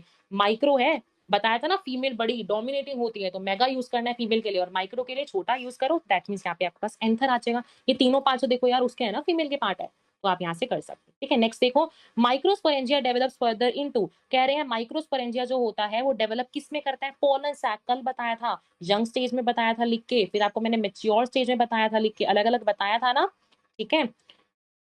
अगर तुम्हारे कोई फ्रेंड्स हैं जो आज लेक्चर नहीं देख रहे, कल की स्पीड को देख के या कुछ ग्लिच को देख के, तो उनको बताना, आज अपना लेक्चर अपने व्यूज़ उनको दे देना, आज कैसा लेक्चर था, बता देना, वो ज़रूर देख लेंगे, ठीक है? नेक्स्ट देखो, डायथीकस रेफर्स टू, कह रहे हैं डायथीकस का मतलब कल बताया था मैंने आपको, मैंने क्वेश्चन ही बताया था, वही क्वेश्चन आपको डायरेक्ट आ गया। क्या बताया था मैंने? एक लोब के रिस्पेक्ट में 1 इन ईच लोब, नहीं 1 थोड़ी ना होते हैं, 2 देखो यहाँ पे लिखा हुआ है 2 थीका, नहीं पूरे ओव्यूल की बात करें, ये तो हमारे पास गलत हो गया। 2 थीका इन थैलेमस, ये भी गलत हो गया। फर्स्ट देखो 2 थीकास 1 ईच, हाँ ये देखो ठीक है, यहाँ पे ये स्टेटमेंट हमारी ठीक हो जाएगी। 1 थीका बताया था ना, यहाँ पे हमारा ओव्यू, डायग्राम अच्छे से बता देती हूँ। ये आपको मैंने कल डायग्राम बताया था, ठीक है? बताया था आपको 1 2 लोब होते हैं, पहला लोब, दूसरा लोब, 1 थीका, दूसरा, तीसरा, चौथा, 4 बताए थे। 1 लोब में 2 थीकास प्रेज़ेंट होते हैं, ठीक है? नेक्स्ट देखते हैं, pollen grains are present at the, pollen grains कहाँ पे पोलन सैक्स आपके कहाँ पे प्रेज़ेंट थे? एपेक्स ऑफ एंथर पे, प्रॉक्सिमल एंड पे, only inside wall, extend longitudinally. Definitely कल आपको लाइन पढ़वाई थी, एक्सटेंड करते हैं ये पूरा, कोई इनकी फिक्स लोकेशन नहीं है, पूरा एक्सटेंड करते हैं ये, ठीक है? नेक्स्ट देखो, which wall layers of microsporangium helps in protection and dehiscence of anther to release pollen grains? कौन सी? outer 3 layer, epidermis, endothecium, टेप्टम। Comments में लिख दो एक बार कौन सी 3 लेयर्स थी? एपिडर्मिस, एंडोथीसियम और टेप्टम, ठीक है? फिर देखो करेक्ट स्टेटमेंट बतानी है, टेप्टम इज अ थर्ड, नहीं भाई फोर्थ लेयर थी, गलत। इट हेल्प्स इन डेहिसेंस, नहीं भाई डेहिसेंस में तो हेल्प करती नहीं। Cells of tapetum possesses dense, हाँ ये ठीक है। Have more than one nucleus, बताया था आपको, मल्टी न्यूक्लियड सिचुएशन रहती है, ये भी ठीक है। तो कौन सी स्टेटमेंट आपकी ठीक है? C and D are your true. मैं आपको होमवर्क दूंगी, होमवर्क जरूर एक बार देख के जाना और जरूर करके आना कल, ठीक है? अभी दूंगी इसमें। फिर क्या है, sporogenous tissue are present in, sporogenous tissue कहाँ पे प्रेजेंट था? बताया था मैंने आपको, माइक्रोस्पोरेंजियम के अंदर यंग स्टेज में स्पोरोजेनस टिश्यू मिलता है, ठीक है? फिर देखो, by which type of division the microspores are formed by the cells of sporogenous tissue, कह रहे हैं कौन सी डिवीजन होती है जिससे कि आपके पास स्पोरोजेनस टिश्यू बनता है? डेफिनेटली आपके पास यहाँ पे कौन सी डिवीजन होती है? माइटोटिक डिवीजन होती है, और अल्टीमेटली आपके पास क्या बनता है? स्पोरोजेनस टिश्यू जो है वो बनता है। फिर हम देखना आगे मेयोसिस वगैरह होती है, फिर टेट्राड्स बनते हैं, हम कल स्टडी कर चुके हैं, ठीक है? अच्छा, मैं तुम्हें कल क्वेश्चन बताया था, प्लॉइडी के ऊपर क्वेश्चन आता है, देखो क्वेश्चन आ गए यहाँ पे। प्लॉइडी बतानी है, माइक्रोस्पोर टेट्राड की है, सेल्स ऑफ स्पोरोजेनस टिश्यू, आपको प्लॉइडी बतानी है टेट्राड की। मैं आपको दिखा भी देती हूँ, सी ये देखो, कल आपको प्लॉइडी मैंने अच्छे से बताई थी, 4 मेरे पास होते हैं, चारों की प्लॉइडी लिखवाई थी और एमएमसी की प्लॉइडी लिखवाई थी 2 एन, ठीक है? तो इस तरह से याद रखना, मैंने आपको सारी जो है प्लॉइडी का क्वेश्चन बता दिया था, ठीक है? नेक्स्ट हाँ, ये आपका हुआ है होमवर्क है। इस इन कितने क्वेश्चन है, लगभग 8-9 क्वेश्चन है, ये करके आना। इसके अलावा तुम्हें डीपीपीज़ मिलती है, 15 से 20 क्वेश्चन तुम्हें डेली मिलते हैं डीपीपीज़ में, प्लस इसके अलावा डीपीपी कोर्स है, जहाँ पे मैं आपको ऑलरेडी बता चुकी हूँ, 200 टाइप ऑफ क्वेश्चंस आपको मिलने वाले हैं, ठीक है? ये होमवर्क आपका करके आना ज़रूर। थोड़े से क्वेश्चन देखते हैं। ऑन मैच्योरिटी एंथर्स क्या है, जो मैच्योरिटी जब होती है तो एंथर्स जो है वो क्या करते हैं, हाइड्रेट करते हैं, डेसिकेट करते हैं, डिहाइड्रेट करते हैं, हार्ड बन जाते हैं। डी कल आपको बताया था क्या होता है, 4 बने, डिहाइड्रेट करे, अल्टीमेटली हमारे पास क्या होती है, जो हमारे माइक्रोस्पोर्स है वो अलग होते हैं, पॉलन ग्रेन्स हमारे पास जो है वो निकलती है, ठीक है? फिर देखो mail gametophyte is represented by, again देखो गेमेटोफाइट पूछ लिया, क्वेश्चन बताया था, पॉलन ग्रेन, ठीक है? नेक्स्ट देखते हैं पॉलन ग्रेन्स का डायामीटर। डायामीटर आपको मैंने ऊपर बताया था, कंफ्यूजिंग क्वेश्चन आता है, यही मेरे पास क्वेश्चन आ गया, क्या था मेरे पास 25 to 50 माइक्रोन।